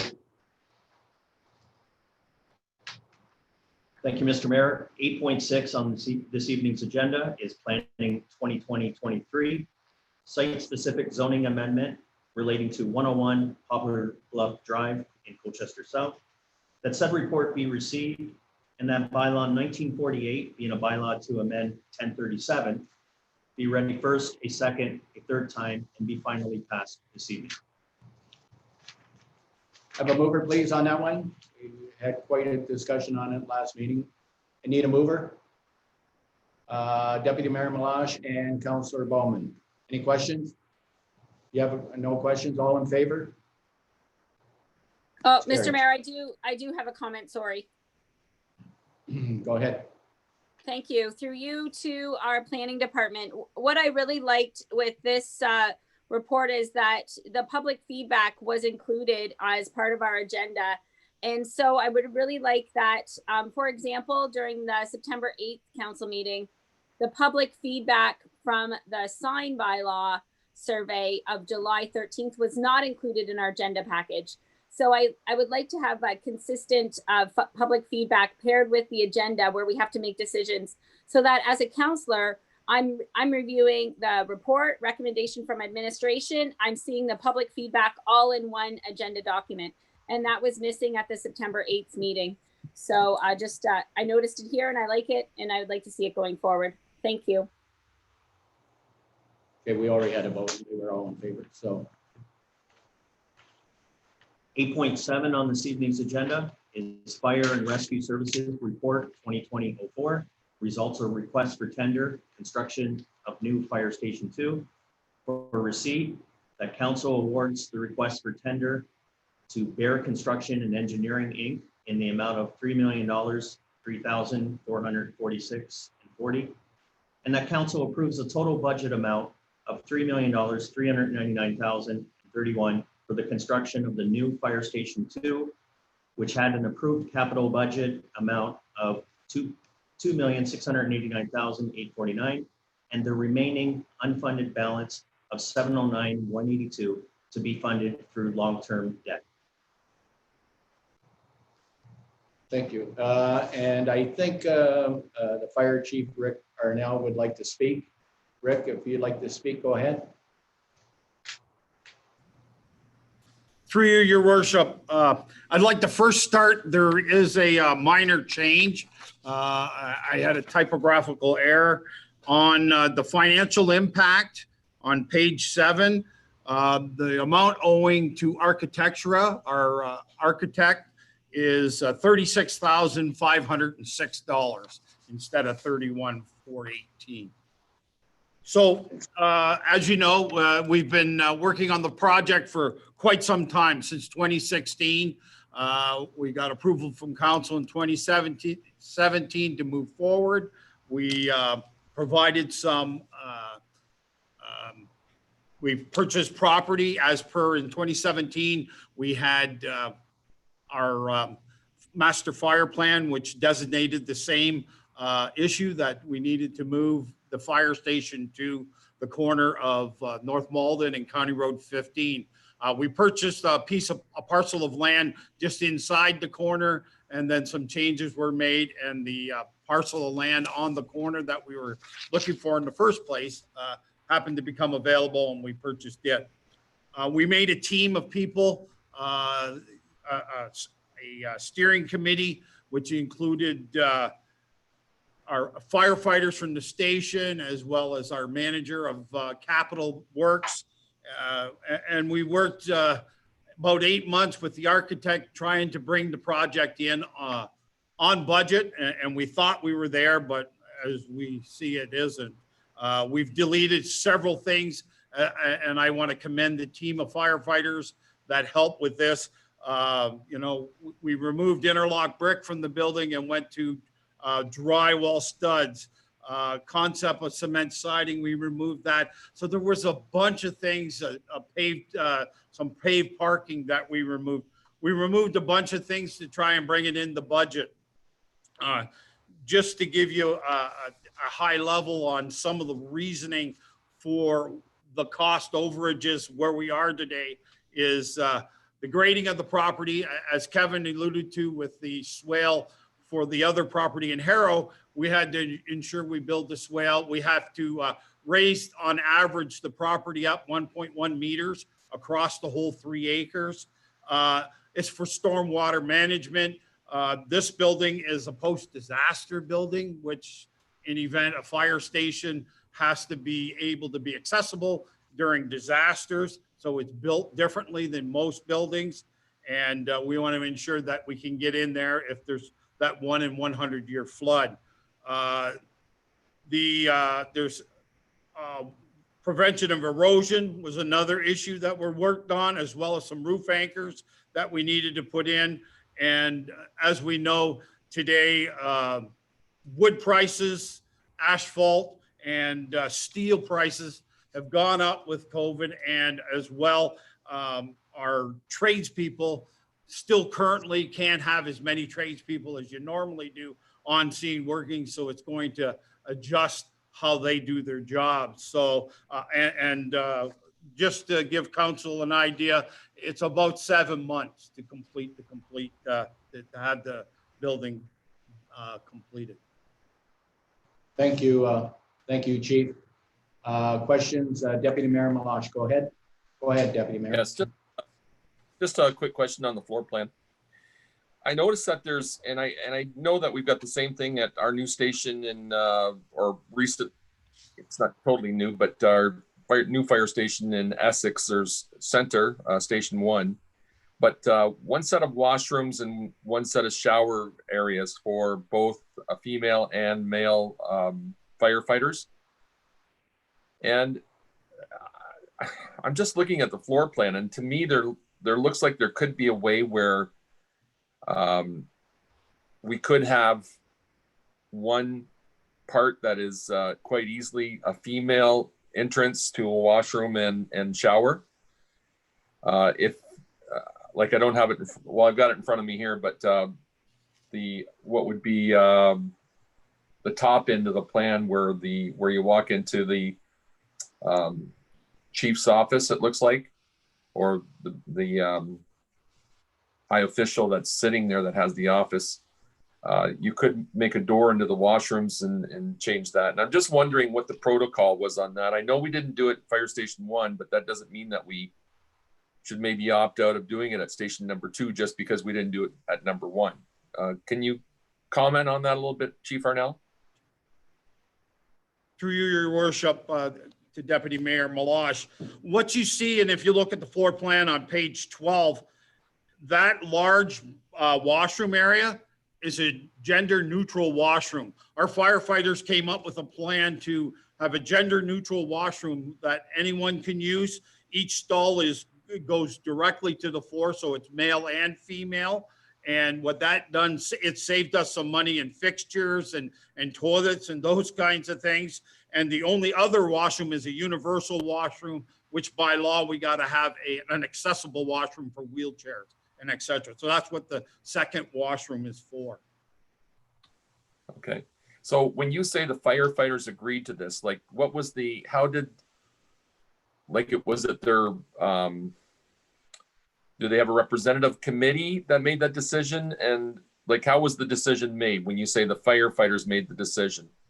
Through your worship, in sitting with the architect, yes, there was, we had 5 firefighters on the steering committee, and the 5 firefighters came up and the idea was floated by the architect, and the firefighters went back to the station, talked to the rest of the crew, and they came back saying, yes, we can work with a gender neutral washroom, and which would encompass anybody can go into the washroom at any time. So it allows for more flexibility, and it's a little cheaper on items that we need in the washroom. Okay, and the showers are the same way? Correct, the showers are the same way. Okay, thanks for answering that question. Okay, thank you. Councillor Van Dolen, you're next. Thank you, Mr. Mayor. Through you, I hope we're going to be getting the fill at no cost, since everyone else in the town seems to be taking fill as a paying business. I'd hate to see or hear later that we paid $100,000 for that site to be raised 1.3 meters when we have contractors fighting for places to dispose of their fill. So what are we doing, and how much is it going to cost? Through you, your worship, what we have to do is once the contract is signed, if there's any contract going in, anyone around that has fill, one, it has to be tested, soil tested, to be able to meet and go onto the site, as we found out from a geological survey we did. So that would have to be done. And yes, we'll use free fill if we can find it somewhere. And there's still construction going on that we can probably get some fill, hopefully get some fill from somewhere. At this point, we don't know until we start the project. But the plan is to try and get free fill. Thank you. Thank you. Councillor Guerin, you're next. Thank you, Mr. Mayor. Through you to the chief, I got a question, then a comment after the question. So you mentioned that some of the costs that have added to the increase of the project, grading of the property, obviously something different than we would originally plan. We were always going to be doing some type of grading. Pricing with COVID, I get all that, but you had mentioned post-disaster building. Is this post-disaster building? So originally when council would have been approached to approve a budget, it wasn't going to be considered a post-disaster building? Is that what you're telling us? Through your worship, no, the building always has been designed as post-disaster. One other thing I guess that I failed to mention, we have to put a swale in, a pond on the back end to be able to catch water flow, and then put a drain out to the drainage ditches to ensure that we move the water from the facility. And the post-disaster is a building code. It's part of the building code, which was incorporated in, I believe it was 2006, the building code that it must meet. If you're looking at trying to compare to somebody else, the building next door that's being built currently on the site, that doesn't have to meet post-disaster because it's not an emergency facility. Ours has to. Okay, so further to that, I guess my comment then is for yourself and for administration, I'm just trying to understand the $709,000 shortfall. And we've got quite a few bids. Speaking with Mr. Morrison this afternoon, I think it was a record number of bids. If Bear Construction doesn't bid on this, it's another $450,000 that we're talking about putting into this project. And it looks like all the other pricing from the other contractors are within reason, like they're all in line. So I'm just trying to figure out from the time we set a budget and approved the budget to now, take Bear out of it, it could have been nearly 1.1 million in extras. How do we get to that? I'll take an answer from anybody. Thanks. Through you, your worship, we've worked extensively. We hired an architect. We went to council, got approval to hire an architect. And, you know, we designed it, and this team of firefighters from Station 2 worked very hard, and we kept cutting things down. And we thought we had it within our budget allotted amount. And when the prices come back, they astounded us as they did you as well. So why it's so much, I can't answer the question I really don't know, but as you can see through all the numbers, we had, as you said, we had 13 corporations bid on the tender. So the price has to be, I guess, right, because they're all pretty well in range of each other. So why it's so high, I wish I could give you an answer, Counselor, but I can't. Okay, anybody else from council? Councillor Bjorkman. Thank you, Mr. Mayor, and through you to the chief. So there's a lot of talk about all the extra costs just on building materials and asphalt on 2x4s. I know a lot of people who were planning on doing some building this year, and they're not. So one of my questions would be, how much are we putting onto the building environment right now that is added to the price of this? Do we have an idea with the cost of lumber going up, with the cost of cement, asphalt, the amount of employees it takes?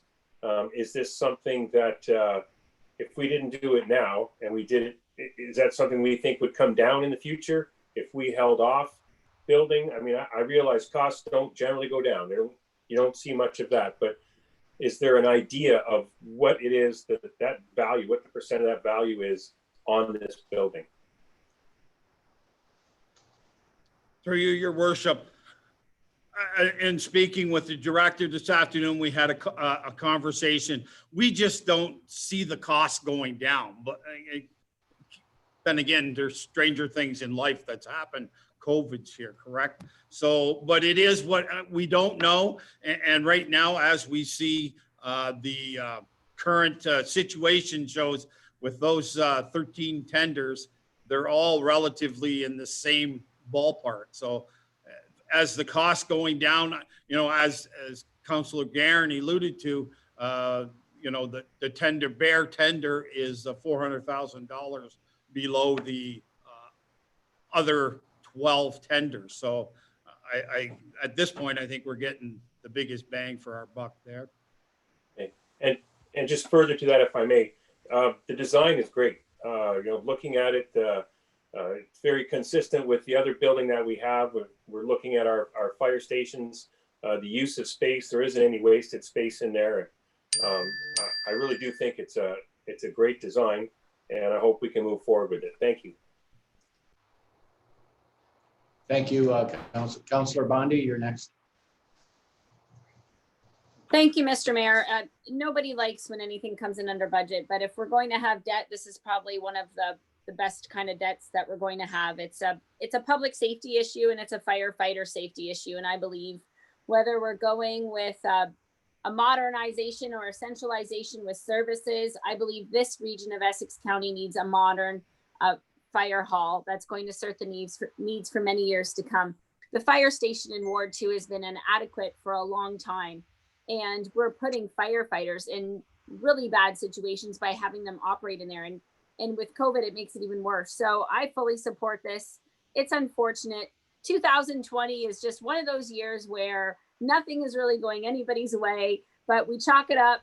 We move forward for public safety and firefighter safety. So thank you, Chief. And the plan does look great. And I'm sure the firefighters are going to be very excited to get in there. It really can't come soon enough.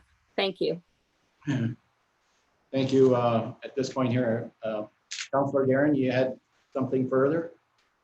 Yeah, thank you. Through you, I just want to, so we'll have some property there. We have some employees working out of there with the building department.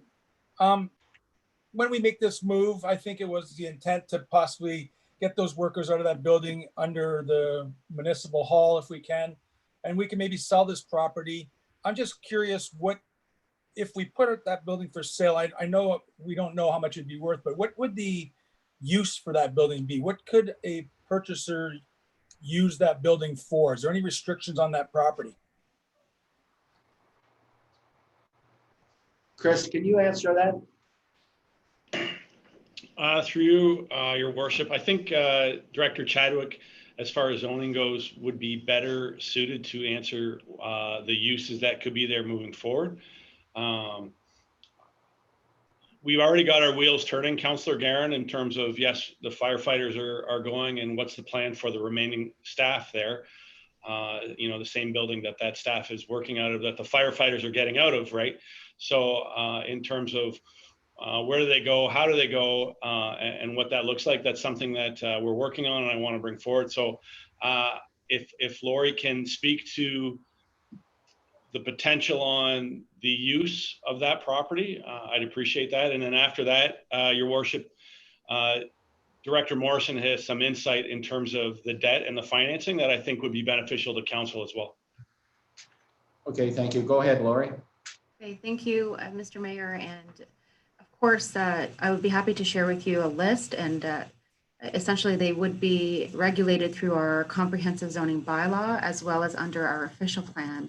So any uses that would be captured under a community land use, it could be something such as a community center, maybe operated by a private or a nonprofit rather, or uses such as even healthcare offices or drop-in, medical facilities. So it really is site specific. So I do need to look at the actual zoning to be able to provide you with that list, and would be happy to share that with you through email.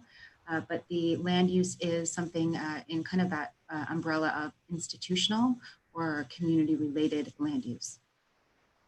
Thank you, Lori. Anything further to this? No. So we're going to need some direction here. We know it's over budget. So, Jeff, you want to speak? Go ahead, Jeff. Through the chair, I just wanted to add that when the budget was built, there was approximately $1.8 million in debt that we were going to take on for construction of this project. Interest rates used at that time was approximately 4%. So interest rates have trended down significantly, as you're aware. So we can capitalize on those lower interest rates and absorb the extra $709,000 and potentially come in with a lower debt payment than we would have under the 2020 budget. Oh, that's good. Okay, great. Thank you. Councillor Van Dolen, go ahead. Through you, Mr. Mayor, to Mr. Morrison, how much do we still owe on fire station number 1? Thank you. Through the chair, I will have to pull that information and get it to you. Okay, thank you. Last to speak here, Councillor Verbeek, you want to speak? Thank you, Mr. Mayor. I think everything that needs to be said has been said. I was just putting my hand up to make the motion. Okay, go ahead and state your motion. Do you want me to read all 3 bullet points? That we support all the recommendations here? All you have to do, Councillor, is move the recommendation. That's it. Yep, all 3 of them. Okay, you're going to move it? I did. Good. Deputy Mayor Malash, thank you. All in favor? It's approved. Thank you. Thank you, Chief, for all the information.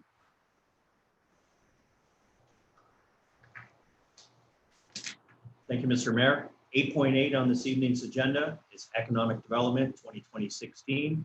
And this is the Building and Development Overview for the month of August 2020. I believe, Mr. Mayor, that our Director of Development Services will be speaking to this matter. Great. Okay, Lori, go ahead. Thank you again, Mr. Mayor. I just wanted to share with council and let everyone know that moving forward, new information will be available to you in the data set for these building reports.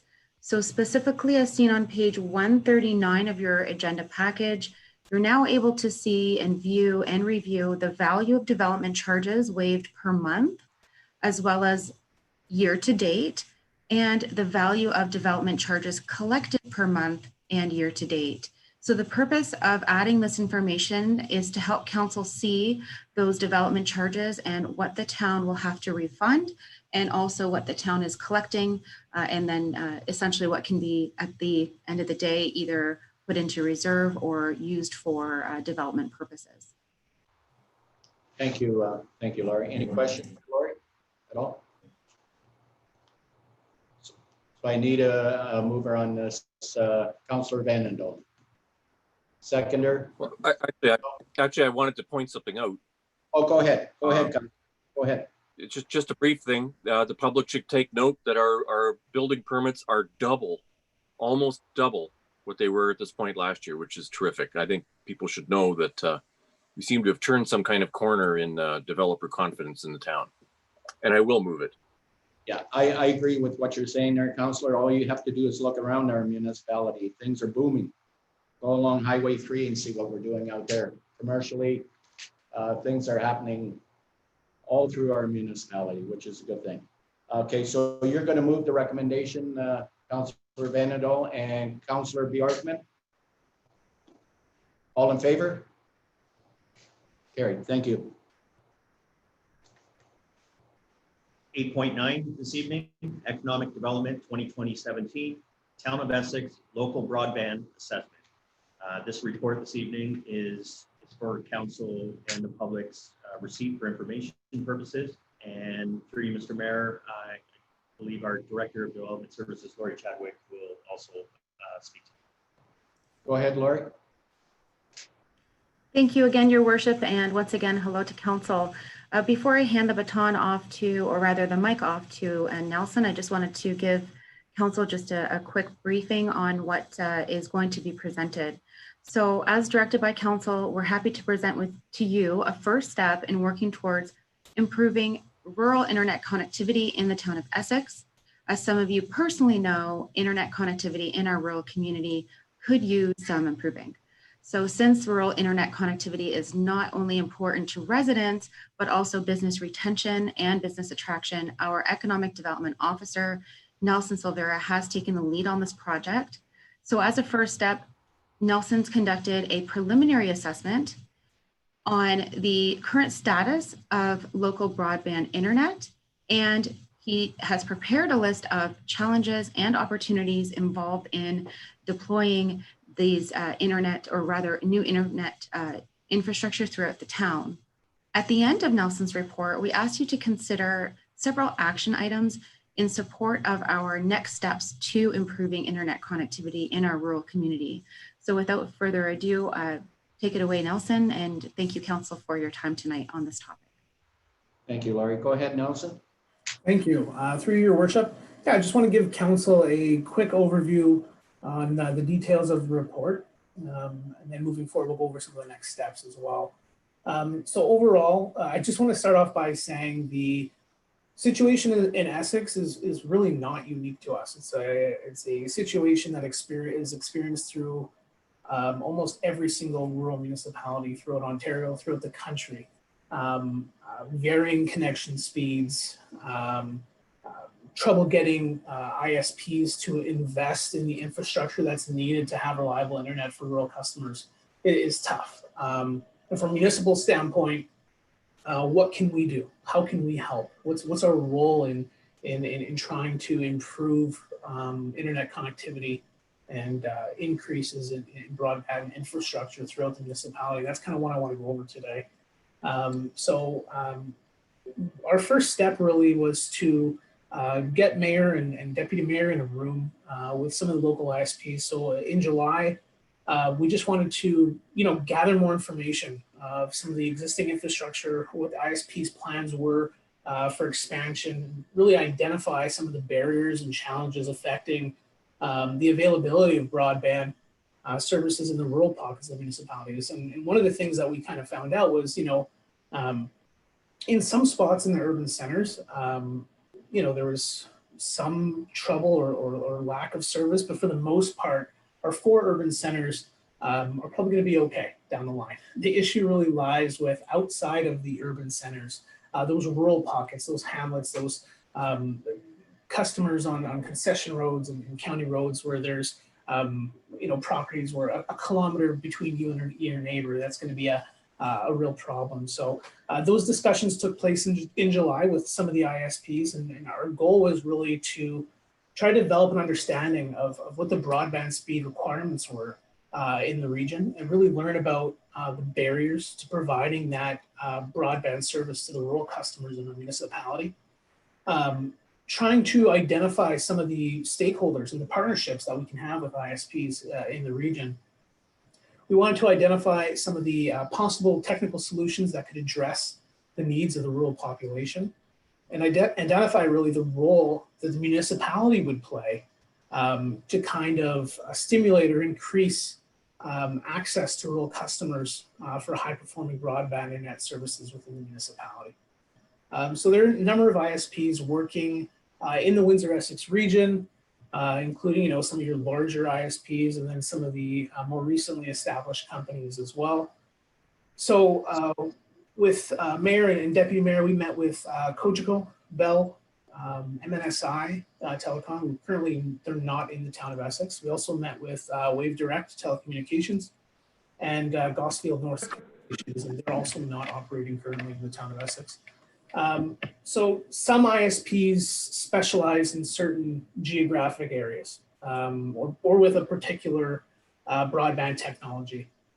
That level of service and number of available ISPs is really correlated within the location of that customer. So for example, in your urban centers and in Essex, Harrow, Colchester, McGregor, you'll have your Bells, your Cogecos, and specifically in Essex and Harrow, they provide more a fiber to the home kind of, or a coax cable home service. In the rural areas, you'll see more of a prominence of Wave Direct or ISP like ExploreNet, who are providing a satellite service, where Wave Direct's providing a kind of fixed wireless solution via tower. Not as reliable as obviously direct to home, but that's the situation that we're in for rural customers. And basically the current state of broadband within the town of Essex can be summarized as follows. So in the urban areas, in our 4 centers, there's reliable speeds, multiple internet service options, multiple plans, competitive prices. Our new residential developments are well served. That's where the customer bases are.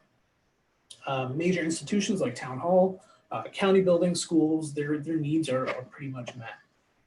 Some connectivity issues, like I mentioned earlier, in the urban centers where the population is lower. But the services generally meet that CRTC, or the Canadian Radio, Television, Telecommunications Commission, I'll refer to them as the CRTC, that target, that 50 megabyte download, 10 megabyte upload speed. In the rural areas, the case is a little bit different. Lower speeds, obviously, limited internet service options, fewer broadband technologies, like I mentioned, mostly reliant on satellite service or a fixed wireless service. Generally higher prices, prevalence of that wireless broadband technologies, and there's some issues that come with that, right? Sight lines with that fixed wireless system. You're signing up for that 25 megabyte service, but are you actually getting that? Those services generally don't meet that CRTC guideline, and the CRTC has said, at 50 megabyte upload speed, 10 megabyte download speed, that is the minimum requirement for CRTC. When you're applying for funding, any new funding, you have to meet those guidelines. And the other thing we notice is that those services kind of diminish the further you are away from that urban center. And typically for the funding model for ISPs is really, for when it comes to development or investment into broadband infrastructures, market forces have really driven that investment, the deployment of broadband service throughout the region, throughout a municipality. Rural communities are often left under service because when you talk about density, less population means less customers. So they're not really investing in those areas. They're investing in areas where there are more customers, obviously, because they're going to get better bang for their buck. The other thing I would say is most of the time, without those government subsidies or those funding programs, the expansion of broadband service in those low density areas would be a little bit more difficult. They're not going to have the incentive to run that fiber or run those services without those government incentives. So one of the topics that we talked about in our meetings. I just wanted to walk over or discuss a little bit about the funding options that are available or that were available previously. The CRTC Rural Remote Broadband Fund that just closed, that was $750 million over 5 years. And ISPs have submitted applications for Essex-specific projects. Another thing that came up in those discussions is ISPs aren't really willing to give that information because they're competing with other ISPs in the area, and they don't want to give out that information, which is fine.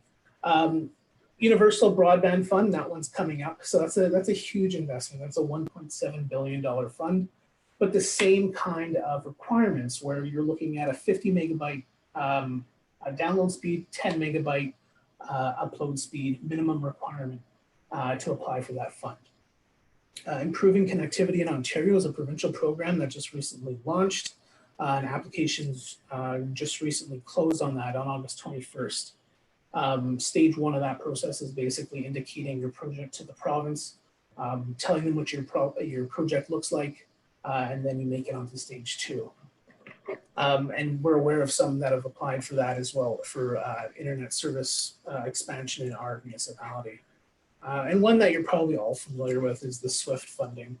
That was a $219 million fund to be distributed over the next few years, and County of Essex contributed $12.8 million to that funding program as well. So those applications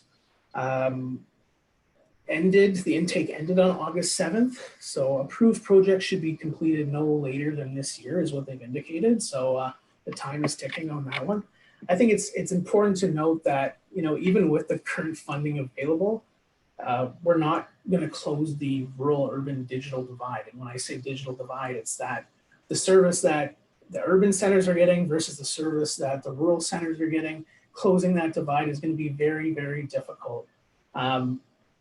SWIFT funding alone, for example, is only going to target maybe roughly about 22% of the households in southwestern Ontario. So that's a long target, right? So some of the action items that we've presented to council are as follows. What we're doing currently, what we will continue to do is that engagement with local internet service providers. Whether that's holding regular meetings with ISPs to communicate some of the areas that are growing. For example, in our meetings, you know, Highway 3 in Maidstone, commercially, it's an area that's growing. However, they don't have access to that fiber service that they need to operate to a certain level, the level that they need. That's something that we've expressed at those meetings. Our rural customers, COVID's really changed the way that we do business, how we do business as a municipality, how children are going to school. It's at home. They need that service, right? So that's something that we've expressed to them, and then we continue to talk to them about, right? Maintaining that ongoing communication is really, really key. And increased communication on projects that we're doing. Is there a potential to let them know that, you know, there's a road reconstruction happening, or is there an area where we could do a conduit at a minimum with that project? So partnering that way. The other thing is supporting future funding applications. So, you know, whether that's just advocating for funding or to offered by upper levels of government, or just supporting ISPs in their funding applications to upper levels of government, which we've previously done, but I think expediting that process is really important. I think I've indicated that in here is if we can expedite the letters of support that we provide from administration with support of council, but just expedite those letters of support and then maybe request that those ISPs come to council in a meeting and talk to council, talk to administration, let them know what the project entails, what services that they're going to be running in the municipality, what they're applying for, right? I think council wants to be informed in that with that, and so does administration. So I think that's a great working relationship moving forward. The other thing that I'm pretty passionate about, and we hope that council supports this, and we want to get moving on this right away, is developing community performance testing. So I've included a map in this report in terms of what the rural roads look like, in terms of what services people are getting. So those aren't technically exact, but we want to pinpoint exact locations to the household of what service you're getting. And in order to do that, you need to subscribe to community testing. So it would be a project with our manager of communications, getting the word out to our residents to test their internet service. Multiple questions like, who's your current provider? What service have you signed up for? So you sign up for a 25 megabyte service and then you test your speed and you're actually only getting 5 megabyte download speed. Well, that's not right. So we need to see that testing. We want to collect all that information, and then over the next few years, we can kind of track where the service is getting better. We can provide that data to ISPs to support their funding applications and show that there's really a need in these areas. And that's kind of what we want to get moving forward on next. And that's about $250 a month to do that testing. And we'd have a better understanding of what the exact internet service rural households are getting throughout the municipality. And the next step is really engaging upper levels of government and expressing what the need is from our municipality and what you're hearing from our residents. So I know our council meets with ministers at AMO and Roma, different events. Like, we could create basically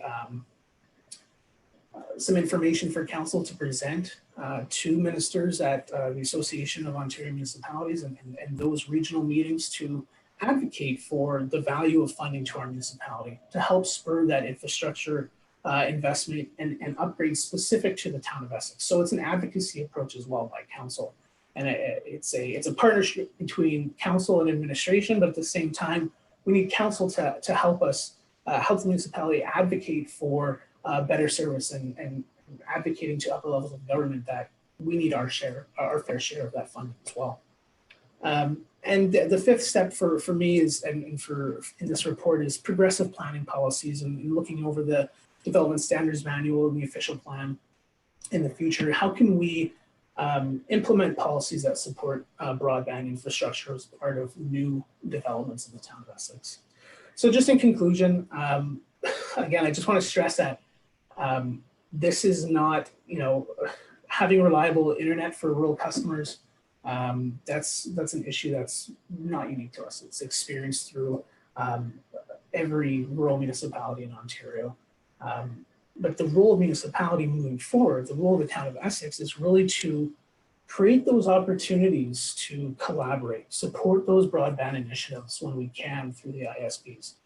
How can we assist them to improve and grow that local internet landscape? And the approach should include advocacy, like I mentioned previously, for better internet service in our rural areas, community internet testing, which is something that we want to embark on, and collaborating, that continued collaboration with ISPs, and increasing information sharing between ISPs to us and us to ISPs, between both stakeholders, to really put us in a better position to close the digital divide.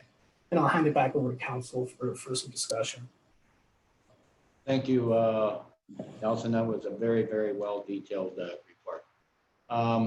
To council, any questions? To council. First, Councillor Bjorkman, go ahead. Thank you, through you, Mr. Mayor. Thanks, Nelson, for the report. It's very telling that while you were doing your report, my computer was freezing up and waiting for you to catch up, and then it would talk real fast and your face would go by. That's the kind of internet we deal with out here in Colchester. I run a business out here. We do a lot of our sales and stuff with portable machines to do your collecting after the meal, and we generally run into problems high season, Saturday night when all the wineries and all the businesses are doing their business. That's when we have breakdowns. We can't handle the amount of data that's being transmitted.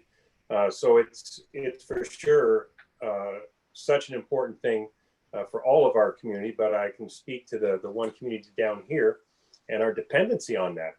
I'm very happy to hear that there are ISPs, ISPSs, LMNOP that are applying for funding and hopefully applying for funding in our areas. Now, you were talking about the Connectivity for Ontario program, the Southwest, the SWIFT, the others. Are those funds that ISPs can apply for, but the town can't? Is that for private funding? Is my first question. Yeah, through you, Mr. Mayor. Correct. So ISPs often apply for those types of funding programs. Sometimes they come to the municipality for a letter of request or a letter of support. And normally, if the project is going to be investing new internet infrastructure that's going to help our rural customer base, then definitely we would support something like that. But at the end of the day, the project applicant is the ISP, the internet service provider. Okay, and then my one follow-up question to that would be, are there programs, because we're constantly asked by our residents, what are you doing to help us get internet? And my answer is, I'm not sure what we can do. We can support companies that are applying for funding. We can support Bell, the poles, the lines and everything are here, but is there something that we can do? Is there funding we can apply for as the town to provide to go straight to internet? Like, is there something out there that we have an ability to go out and generate? Through you, Mr. Mayor. I think the Connectivity in Ontario program allowed municipalities to apply in partnership with ISPs.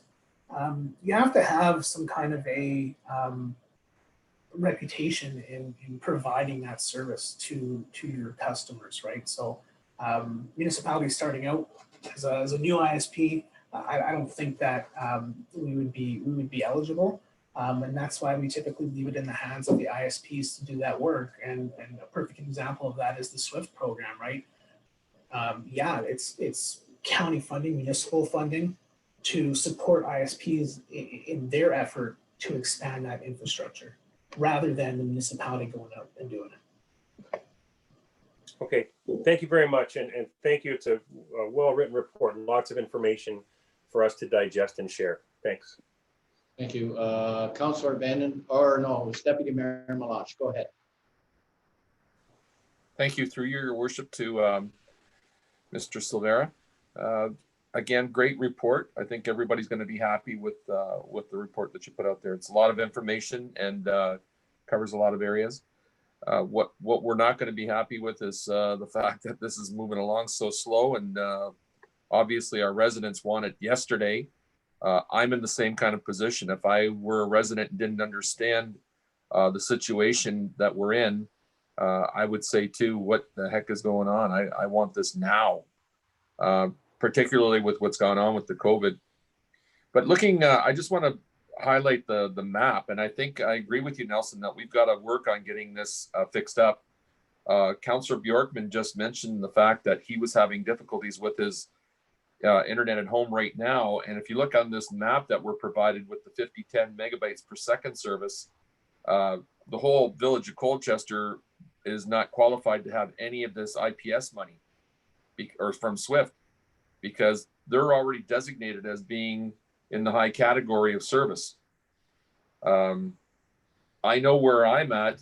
It's saying I'm in the second highest category, and I can guarantee you that the ratings that I have on my internet, there's a lot of times where I can't even call anything up on the internet because of the fact that although I'm supposed to be getting 25.5, I'm getting more like less than 5 and 1 purple rating. So depending on the time. So I think your strategy of doing a review of this map and getting this map updated so that it reflects the true values of what our uploads and downloads are and what kind of service we're getting across the entire community would be a great benefit. Secondly, I'm just wondering if there's something that we can do if we have enough residents in rural Essex that want to support this through their property taxes. Is that an option? If we wanted to say, let's say add 1% to the rural rate and use that money towards different projects within the town of Essex, and like 1% dedicated per year, not increase it over time, but the 1% is always constantly going towards internet upgrades or internet services. Perhaps that we could get better service with a plan somehow to do it that way. So that's just a thought of mine. I'm not sure if we're even allowed to do that, but I would say internet service should almost be treated like sewage, roads, and water. It's an essential service anymore. So thank you. Thank you, Deputy Mayor. Councillor Van Dolen. Before we go any further, Deputy Mayor Malash, can you take over the meeting for a few minutes, please? Yes, absolutely. Okay, thank you. Yeah. Mr. Mayor, just before you're gone, do you have a list of people that were next? Was it Councillor? Councillor Van Dolen's next. Okay, thank you. Now, Councillor Van der. Thank you. Through you, Mr. Deputy Mayor. I agree with you, Deputy Mayor, and Nelson. Thank you very much, Mr. Vieira. Thanks, Silvera. Thanks very much for the extensive report. That was great. I think that lays out in detail a lot of the facts that so many of our residents wanted to learn about this subject. And I agree, Deputy Mayor Malash, about what you're saying about rating internet up with sewage and electricity. In my election pamphlet 2 years ago, I said, this was the most glaring gap in our infrastructure in broadband internet, and nothing has changed. Although what has changed is at least now thanks to this council's pushing, at least now we're reaching out. Before we weren't even reaching out. I mean, Amherstburg was ahead of us, other towns were ahead of us, so we weren't doing anything. So now we're moving, which we weren't before. That's terrific. But I have one question and I have some suggestions. First of all, Mr. Silvera, in my conversations with you a few months ago, and conversations with people I've had in the business, we should have already heard some of the funding decisions on these 5 or 6, this handful of funding opportunities there are, because some of those companies have applied. And I thought we were already supposed to have heard that they should know by now. Right, through you, Your Worship. We haven't heard anything of yet.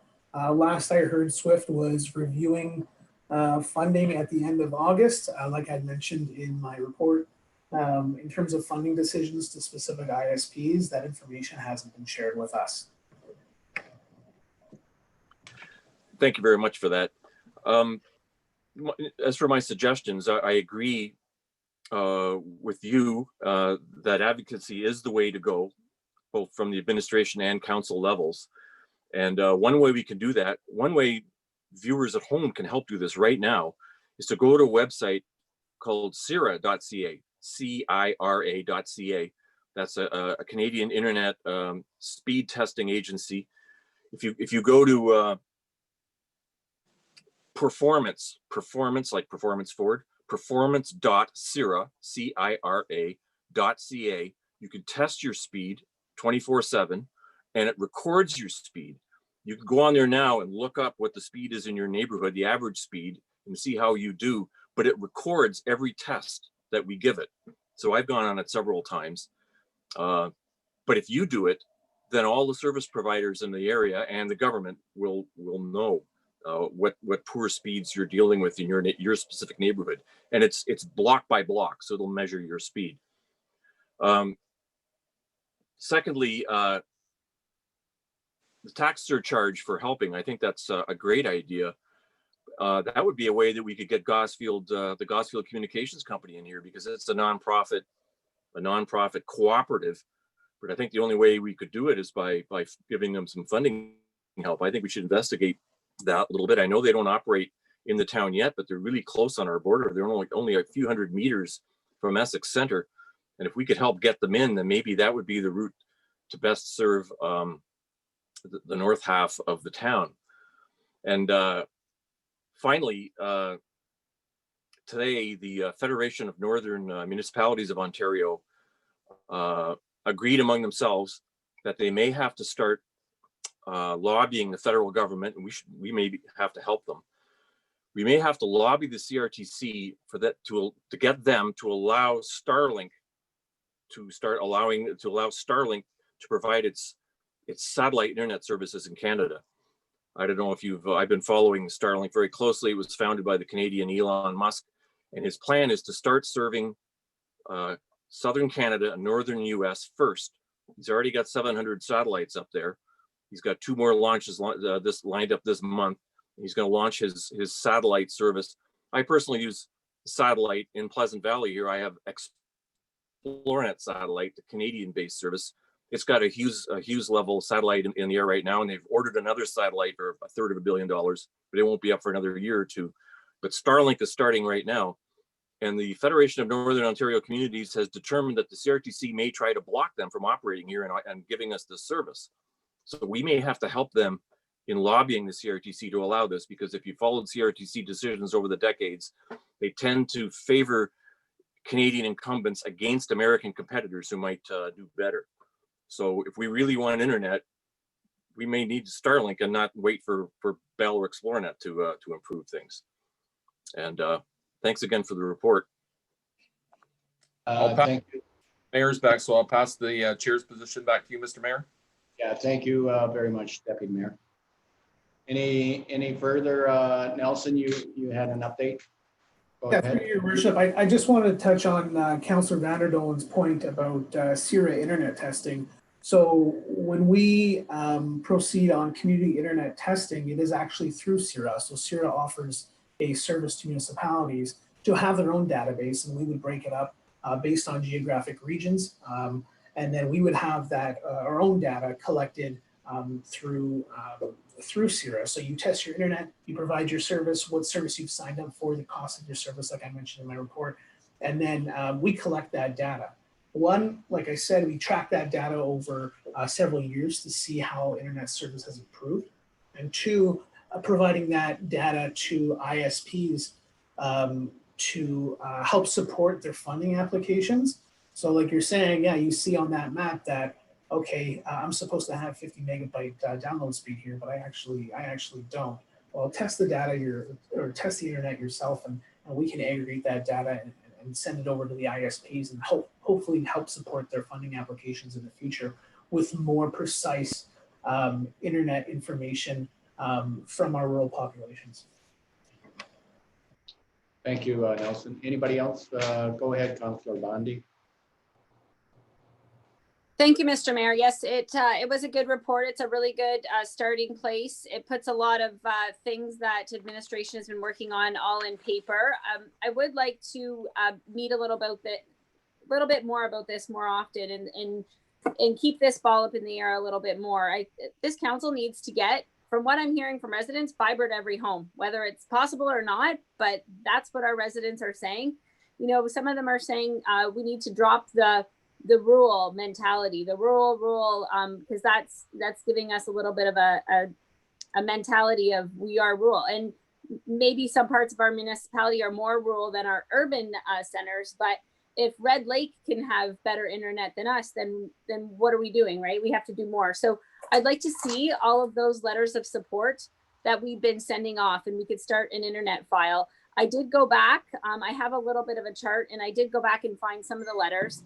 And I did also look at the February 2019 meeting where Councillor Verbeek brought an update from AMO, where one of her updates was that she was meeting and talking to ministers and talking about about internet and broadband. So those are some things. I think one of the things we need to look out for is see if there's any county policies that are going to be obstacles for us going forward, whether you know, it's easements or using telephone poles or anything. I didn't see anything about the county there, so hopefully we can talk with them.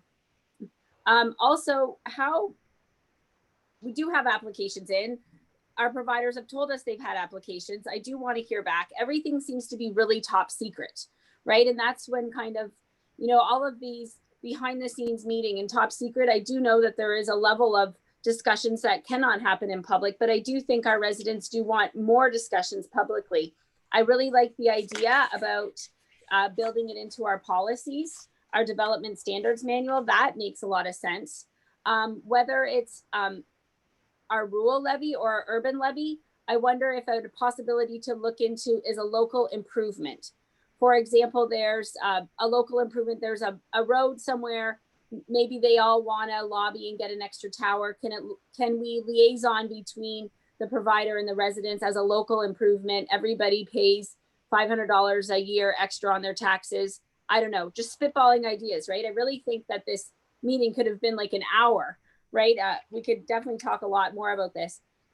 Is there anything in our budget? You know, in the report, we've referenced provincial funds, federal funds. Is there anything in our budget 2021 to put our money where our mouth is, right? And to say, okay, we're going to allocate, whether it's starting at $50,000 and whether we can match it, whether it's allowed, bonusing, I'm not sure. We'd have to dig into that.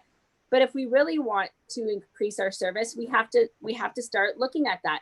I do believe we need to look at it as a utility and think about it. Now, people are working from home. People are schooling from home. People are Zooming from home. We're doing it right now, right? And so we see the benefits of having internet. So we need to look, I think we need to look at our budget. We need to look at how many of those SWIFT dollars are coming to our municipality alone. That's another question I have that I'll send some of these comments in by email. And I'd like to pull our letters of support that we've sent, put them in, because I don't think the letters are doing anything. Basically, we've been sending letters for a long time. And so we need to change it up, because I'm sick of sending letters and them not getting answered. So I do want to continue having meetings. We did talk about this. We've talked about this often since January 2020. We talked about it 3-4 times at council, and Councillor Bjorkman was the one that said we should have a standalone meeting. And I really like that. And I still think we should continue to have more of these meetings. I think that in this report, it is really good. But one of the things I would like to see in here too is that council be brought in and updated a little bit more regularly, so that we can update our residents. Because what is happening out there is that they are communicating with all of council. They're talking to us all the time about internet, more now than ever because of COVID. And if we don't have updates, like I know, Mr. Mayor, you said a few times we're working on it, but that's not enough. Like they want to know where, right? Where we're working on it. One of the things in the report is that we've made progress, or somewhere I read we've made progress, but making progress doesn't count if it's in an urban, if it's like the junior school development, that's going to have internet, of course. I want to know if we're making progress in places like Rizzo Nicola. So those are the places. Progress is improvements in places that we haven't made progress before, not in the areas that are built up, the new builds. So very hot topic in our municipality, and I can't wait to work on it harder. Thank you. Just to one of your comments there, Councillor Bodney, just to let you know, Nelson did tell council that we did meet with 5 different providers. We are working to bring service into the area. So, you know, working hard, we are all working hard to bring the service into our area. So just to let you know that. And you're well aware of that too. Anybody else? Go ahead, Deputy Mayor Malash. Yeah, just one general comment. There's nothing that's top secret about us having meetings. It's just, it's less convenient to have entire council meet with 5 suppliers during the day. So a select, and the mayor and I have been, you know, we're responsible for all the wards. We tried to limit the number of persons that would be in the meeting. But Nelson was the one, as our administrative lead on this, that took control of the meeting. And we were there as bystanders, listening, witnesses to what was going on, just in case there was something that we thought as council representatives that we thought our council would rather see, or, you know, give our input as a council for our council. But the things that are our top secret is not something that we as our administration or our council is saying is top secret. It's these providers are not interested in sharing the data on what they're bidding. And because it's a competitive market out there, and they may be bidding to try and get dollars for the same project, they don't want to give out their details even to us, because they're afraid of it getting leaked out there, and then they'd have less competitive advantage of getting the bid for their particular company. But that's the only thing that was secret in the whole thing. So, but I do agree, and I'm glad you agree, Councillor Bondi, that we should be looking at, you know, raising taxes somehow to put money towards this. And like Nelson was saying, You know, maybe we can partner with somebody like a Gosfield North and move this along quicker, or maybe even partner with Wave Direct. Maybe for Rezo and Nicola, what I was thinking was maybe they, you know, if they wanted to put a tower in their own subdivision and bear the cost of that, that would probably get them faster internet service quicker. And, you know, if they have a tower right there available in their own neighborhood. So that's possibly something else that they could look at. It wouldn't be cheap, but by the sounds of it and the number of people that are asking for it, maybe that's an alternative. I can't even tell you 100% because I'm not an internet expert. And that's the reason why we have to look to these internet companies. But perhaps that's something we can direct our administration to take a look at. Maybe Nelson could find that out for us if Rezo Nicola area was interested, or any particular area. Thank you, Mr. Mayor. Yeah, thank you, Deputy Mayor, and I agree with you. I think as council, we should be looking at Wave Direct on these towers, and you know that was brought up too, Deputy Mayor, in that discussion. And they're looking at putting up more towers to service some of these areas, but it's a funding. It's a funding, and I don't know if we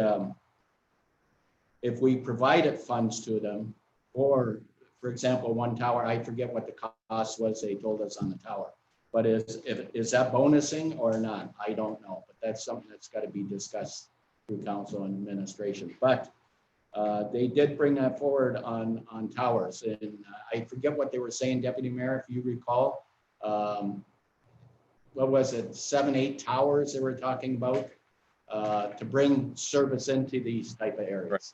Right. And then down our rural roads, there would have a network of towers down the, because the high cost of actually bringing a fiber down the road, what you're likely going to see is a combination of fiber down some roads, and then the less populated rural roads would have a tower at the top of a pole. And Nelson can maybe jump in here, but I think it was something like every 800 meters or something like that, we'd have to have a mini tower on top of a pole to ship the wire signal from one pole to the next type thing. Thank you, Deputy Mayor. Did you want to answer that, Nelson? I mean, I can dive a little bit into it. The specifics are really probably available through the ISP. I mean, I'm not an expert on it either. They would be the local expert on a fixed wireless solution.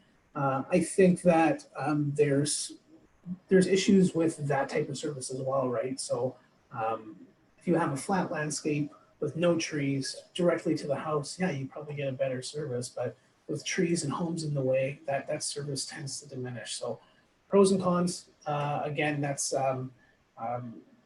discussions that we had with them as well, and they've indicated that too. So it's a target, obviously a moving target to get better internet service throughout the municipality, and it's definitely something we're working on. This is a first step, and that's what I want to remind council of is we're taking the initiative to start those conversations, and I think that's a good step.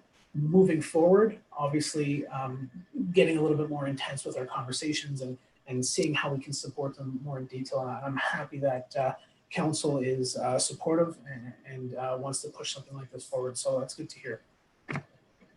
Thank you, Nelson. Anybody else from council? Gonna need, go ahead, Deputy Mayor Malash. I just want to move the report. Yeah, thank you. Seconder, Councillor Verbeek. All in favor?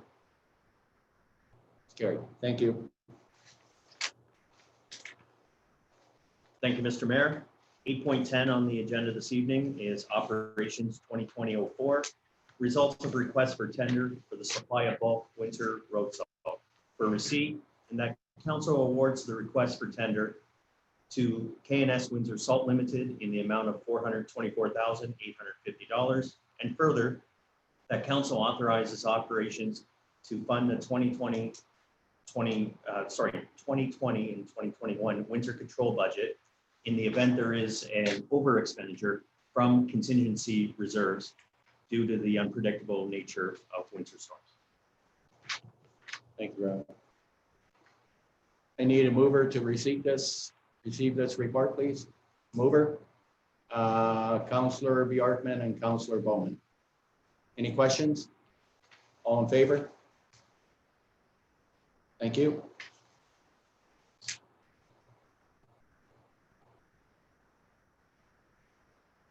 Item 10, any updates from County Council this evening? Still the saga of County Road 50 and County Road 41 becoming municipal roads, but the mayor and I are going to be having a meeting with our administration soon to try and figure out a battle that we can put forward to our arguments, to make sure that we've got the best argument that we can put forward to make sure that it doesn't happen. But we're going to do our best. I personally believe it will not happen. But we have a good argument there, Deputy Mayor, for sure. Anybody else? Okay, no, just the county council. Okay, go ahead. Correspondence? Yep, 11.1, Mr. Mayor, that all of the correspondence listed be received, and we're indicated to further share such information. Anything on any of the correspondence? Councillor Verbeek? Thank you, Mr. Mayor. Just a comment on 11.1.1 to stop the illicit cannabis grow operations. There's been a lot of work, research done by this woman, and I would like to see us receive and support and send some letters of our own. I noticed in today's news, they just in Chatham, they just did a $7 million bust of more illegal grow ops. The letters, if you read them all, are just you know, reaching out again to upper levels of government to change some of the loopholes in legislation that are making it easy for these illegal grow operations that were supposed to be by legalizing cannabis. These were, you know, the criminal element was supposed to, you know, suffer and start to shut down, and instead they're thriving because of these loopholes. And this correspondence to the government is asking them to, you know, take the measures to close some of those loopholes. I know on Saturday I was texting our deputy mayor saying, what the heck? Because of one of our illegal operations, all of the steam and engine show smelled so badly of skunk all day. So yeah, I would just say that the one letter 11.1.1 we also support and send some of our own. Thank you. Council is in agreement. So is council in agreement with that one? There. Okay, Deputy Mayor Malash. Everybody else is in favor of receiving support that? How many we got here? Go ahead, show the hands again. Okay, we have, it moves. Okay, thank you. And the rest correspondence, I need a mover to receive it. Councillor Bowman and Councillor Bjorkman, all in favor? Thank you, it's carried.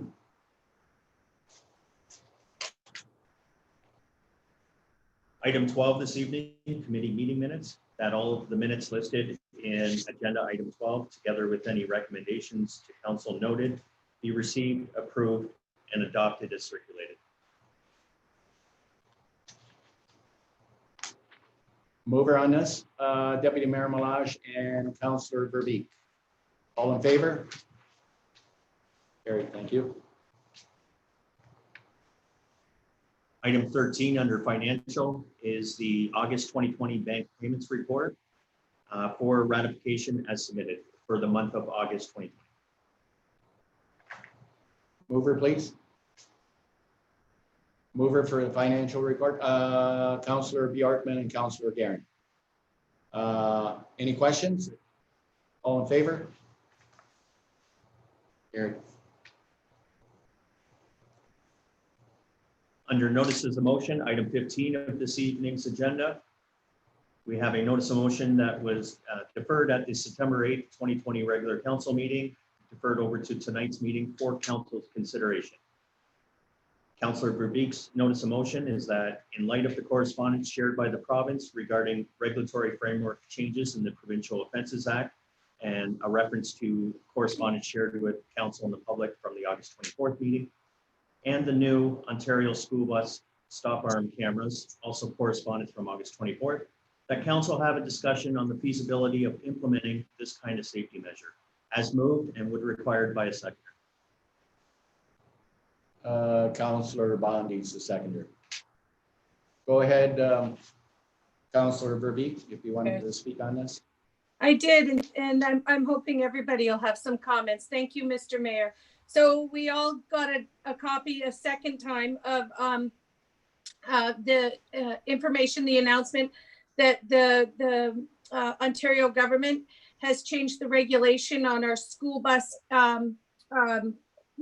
taken action to catch and convict some motorists who illegally drive past our school buses when we're trying to pick up and drop off our students. So now they've made it so that our the camera systems can be used in court, can be used to press charges. They also have made it some resources available to the municipalities that are interested in setting up school bus stop arm camera programs. The ministries made it a document, guidelines for municipalities that are willing to take this on. And they're encouraged to. They're also encouraged to do public education. Research has demonstrated that the public awareness of automated enforcement cameras is really important in its success. So we're going to be asked, if we did decide to take on this, the stop arm cameras, that we have to educate the public that our buses are equipped. So they've made it so that the drivers that are caught on these cameras are able to be issued a $400 to $2,000 fine that can be prosecuted, and it no longer requires our bus drivers to try and record a phone number or other witnesses. There's no other witnesses required now. For over 2 years since my first conference at Roma, I listened to speakers on this, and they were lobbying the government and pushing the government to make these changes. And this current government has finally done this as of September 1st. They're giving us the tools that to make this this task doable. So we've heard back from bus drivers, or I have, and they're saying that yes, indeed, this is happening, but they certainly aren't able to stop and write down someone's plate because they're focusing on the children. So as one of the presentations I heard 2 years ago was that these cameras, you don't have to put them on all the buses. You can put them on a couple, but if your municipality takes the, comes forth with the education and the information, then these drivers aren't going to know which buses are actually equipped with the ability to nail them with a $2,000 fine for putting our children at risk, right? So there was a push, the government listened, and now they're giving us the tools that municipalities need to target these drivers. So our Solicitor General's office is also willing to assist municipalities by giving the tools to one of our staff to be the provincial offenses officer. So they will review these tapes as they come in. So school bus driver reports, you know what, this is what happened. You remove the camera and they can ticket right from that. My intent is not to minimize the size of this task. I understand that it would be considerably tough to implement, and I can see that there's a lot of pieces to be put in place. However, there'll be long-term benefits if we do look at this. Every step we take to lessen the dangerous risks, any risks to our children, is a good step. I'm going to just say that when I was trying to put together these notes and condense all of this earlier today, all I could think about was like, what a great step for this council to take moving forward, to leave this in place. So maybe we won't see the benefits in our term, but having the public learn that the ability for them to have a picture taken when they're putting our kids at risk and get a fine, it may curb, their behaviors. And that's a really good project for us to undertake, or at least investigate the potential of undertaking. And so I'm just going to ask for some discussion on this at this point. Thank you, Councillor. Anybody else from council want to speak on this? Deputy Mayor Malash, go ahead. Yes, Mr. Mayor, just a question to Councillor Verbeek. So what is it that we have to do to make this happen, Councillor Verbeek? It looks from my reading that the government's put a lot of tools into place to assist municipalities, and they're encouraging municipalities to take up this opportunity because as I stated, municipalities across the province have really been pushing for this. I can find Timmins and some of the northern municipalities where it happens far more frequently on their highways, have been pushing for quite a while. So I was hoping we could have a discussion, and perhaps some of you more experienced counselors could guide me. What do we do? Do we ask for another report, or do we give direction to see if what it would take to make this happen? I'm not suggesting we start trying to outfit all our buses. I'm saying that we take on this project a little bit at a time. One of the municipalities that gave a presentation at Roma said they started off with two buses and two cameras on two buses, and they have almost their entire fleet covered now by purchasing with the money from the fines. I don't know if we can do that or not. I'm not saying we have to start off by looking at all the buses in our municipality, but and maybe you, Mr. Deputy Mayor, could suggest how we direct administration on this. I just want to have a conversation how we could move it forward. Thank you, Councillor Verbeek. I just want to make a statement here. Why aren't the bus companies themselves looking at putting cameras on these buses? They're the ones that own the buses. They're the ones that are really, when that arm goes down, okay, why aren't the bus lines installing these cameras themselves? That's what I don't understand, but that's just my statement. You don't have to answer it. I already know it's a cost, and they want to put it on to local government, which I don't know. Okay, Councillor Vanderdolen, go ahead. Thank you, Mr. Mayor. Through you, yeah. You know, of course, the province is giving us these tools. They're trying to wash their hands of this problem. You've got municipalities saying, "Oh, we'll pay for it. We'll do it." The province is going, "Great, yeah, you take it off our hands." Of course, they're giving us tools. But the question is, should we be doing this job? And no, we shouldn't be doing this job. You're saying that we have to start providing education to educate drivers about this? No, that's not our job. Is the school board going to start installing water lines and sewage lines while we're doing the education? I don't think so. If there's education to be done, we'll let the school boards do it. And by the way, the school boards, this is going to be expensive. This is basically just transferring an extra education cost, sneaking around onto the property tax base, which it shouldn't be. This education cost should stay with education.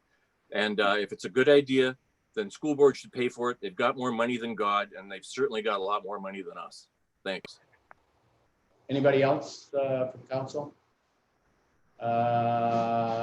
Councillor Bowman, you were next.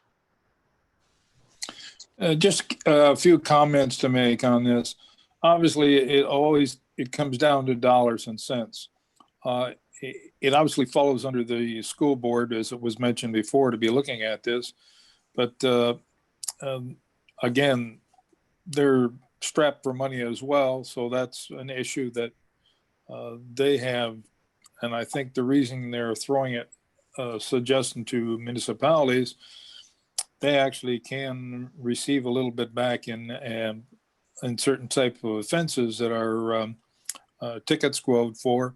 A municipality does get some funds back on certain types, not everything, but certain portions of it. And I think this is going to be a catch-22.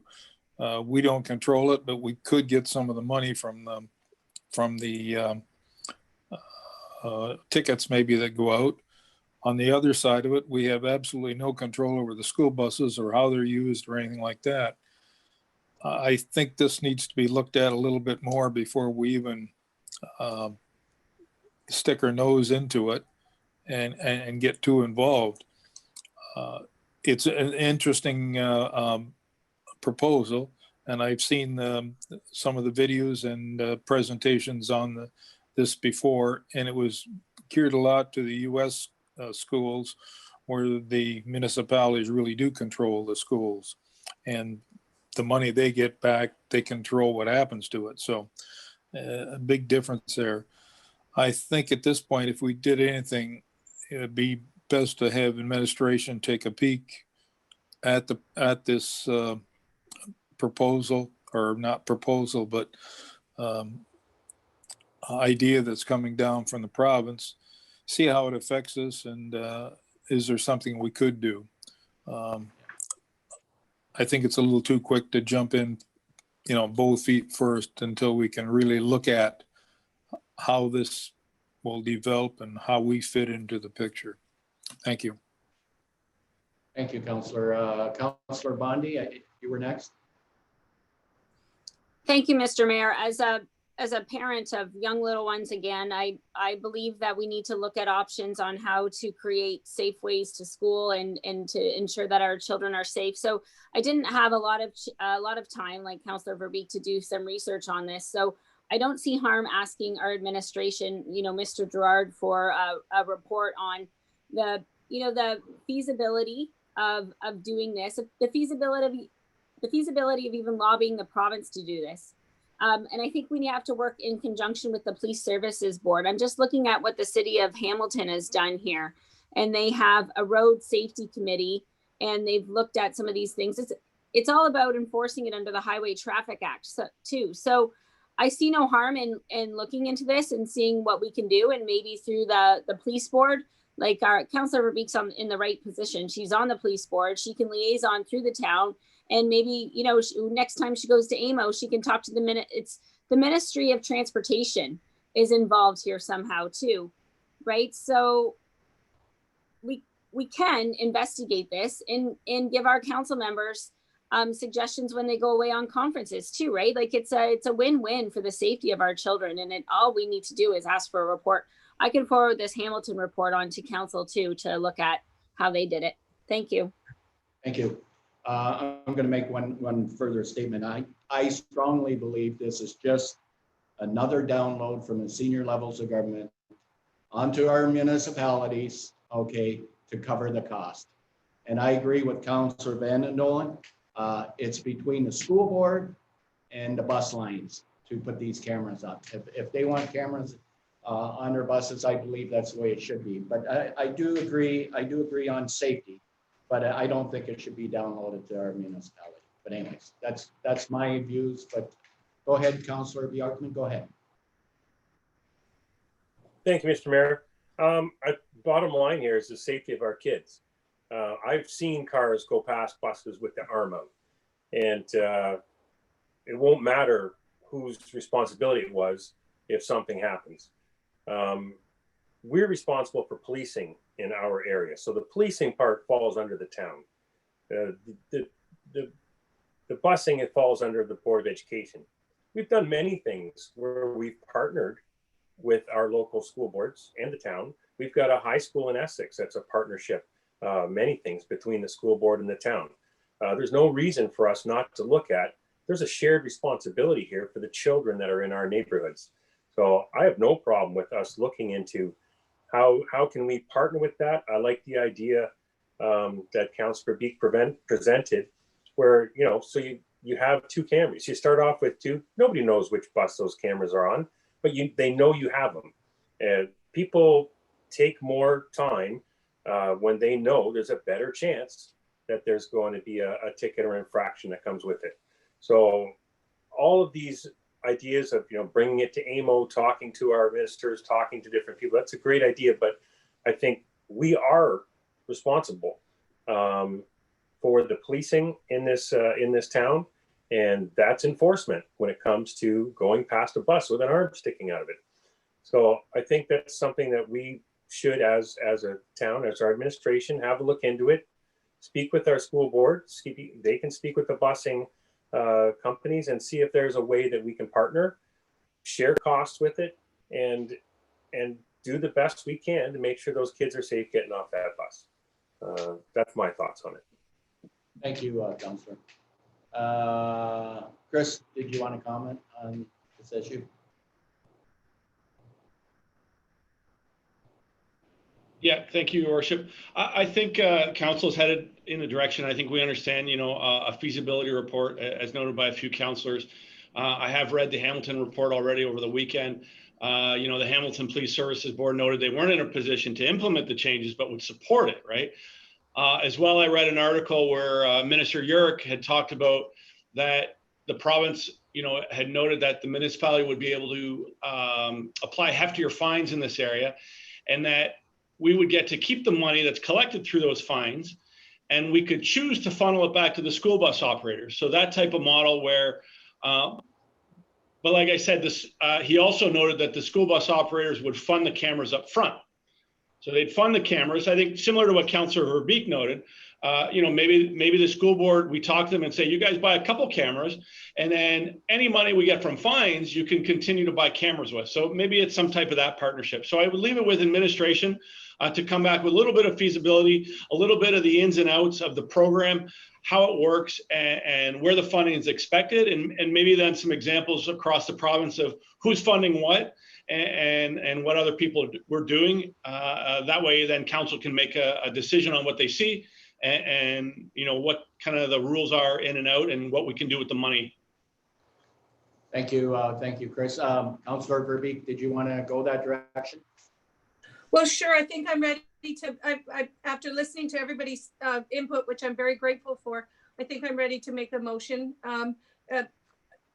But I just wanted to put a little bit of clarity that the education piece that I was speaking about, and that's been spoken of by and directed by the ministry's office, was to educating people that that's out there for the town to say, you know what, that the possibility that you could get nailed with a $2,000 fine for doing this. It's not for us to teach them how they're supposed to drive around school buses. That was not the government's intent or my intent when I was trying to explain it. I think that I really appreciate Councillor Bjorkman bringing up the partnership, because those in my haste, I missed those comments, and those were some of my thoughts originally as well. And I agree that that can be looked at in a feasibility study, right? And then a report brought back to us.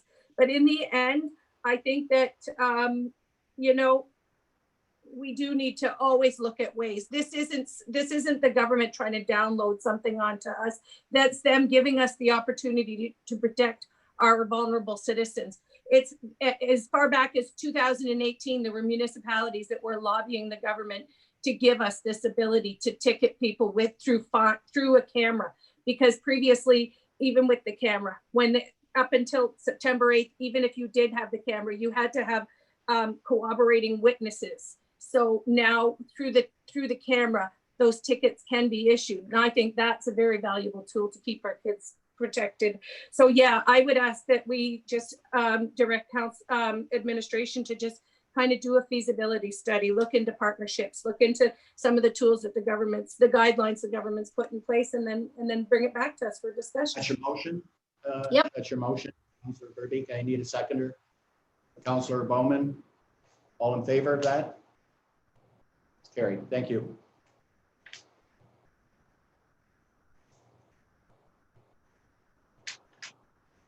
$15.2. 15.2.1 is a notice of motion that was first presented at the September 8th meeting.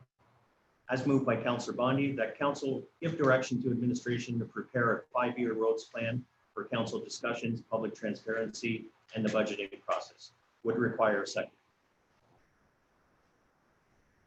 Need a seconder on Councillor Guerin. Go ahead, Councillor. Thank you, Mr. Mayor. It's really simple. The motion speaks for itself. Just one of the things I've noticed is that in talks about when we discussed a report tracking system, our CAO mentioned that our report tracking system is a copy of our resolutions.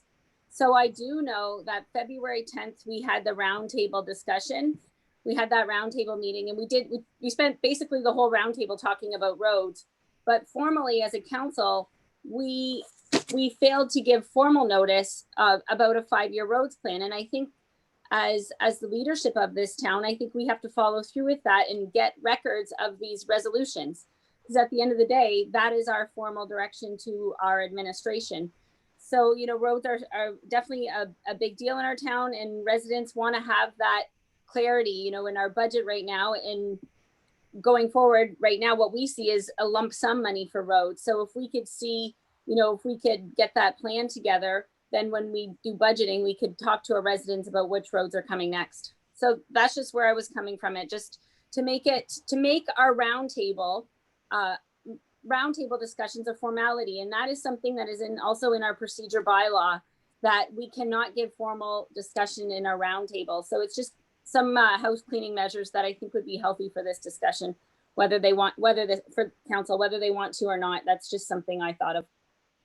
Thank you. Kevin, did you want to speak on this? Sure, through you, Mr. Mayor. I can provide some background and some knowledge on how the town prepares budgets and prioritizes roads. There's many factors when it comes to creating a roads plan and a road needs study, especially scheduling roads into the future. A lot of things come into play when you schedule roads. You know, other infrastructure in the ground, what needs to be replaced. Are there storm sewers, sanitary sewers, water main that need to be replaced? We have to work closely with the county to ensure that we're not conflicting with any of their work. We focus on making sure, you know, certain wards are politically taken care of, right? We try to distribute the roads so that everybody in the town of Essex isn't feeling neglected. So we take that into consideration, along with all of the technical aspects, such as, you know, the vehicle use on a road, the traffic use on a road, you know, is it primarily, you know, small vehicles, pedestrian vehicles, or is it heavy truck traffic? Is the road a collector, an arterial road, or a local road? So there's many factors that come into play. With the town being in such a great state of growth right now with development and work happening, we have a lot of infill developments happening coming forward. We have the Highway 3 expansion that we know is coming, which is going to have an impact on traffic flows within Essex Center. There's really not a lot of room for flexibility when it comes to financing roads as well. So, you know, I think it's no surprise to anybody in the meeting today that, you know, the roads budget is really quite limited. And the fact that it is so limited provides that lack of flexibility. So I'm not saying that a roads plan cannot be created, but it really requires a lot of commitment from council, and one small hiccup in the entire plan could screw up the entire thing. Because when you plan something for 2021, for instance, and we decide to delay it during budget deliberations, it doesn't just bump everything a year. It changes the entire plan because of the needs change every single year. You know, we've talked about the Hanlon Street extension. We've talked about the South Talbot opening up. Really what we need to do is you know, we need to focus on, you know, the priority, which we do on a daily basis. We consider it all the time when it comes to assessing our roads on a daily basis through budget seasons. We consider things like reconstructions and rehabilitations and whether those should be completed to protect our assets to the best possible, right? So sometimes, you know, the worst road out there may not be the top priority, but saving the roads that we have to make sure that they don't fall into that state of disrepair. So there's a lot of moving pieces to that. When council and the public receive a 5-year plan, there's also that hope and that anticipation for that road that comes up. And unfortunately, because we don't have very much flexibility and because of all of the great needs of the town, sometimes that gives a perception that, oh, I'll get my road done in a year or so, and it's in that plan, but ultimately plans change and it could bump a road out 5 years and there becomes a lot of disappointment. So those are just things that need to be considered when it comes to a roads plan. Ultimately, we will, take care of whatever council's wish is.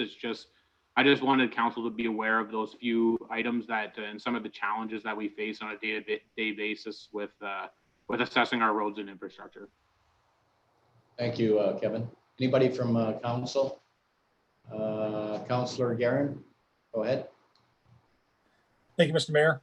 Yeah, maybe a 5-year plan might be difficult to achieve, but when we're talking to residents out there, taxpayers, and they're asking what's going on with their roads.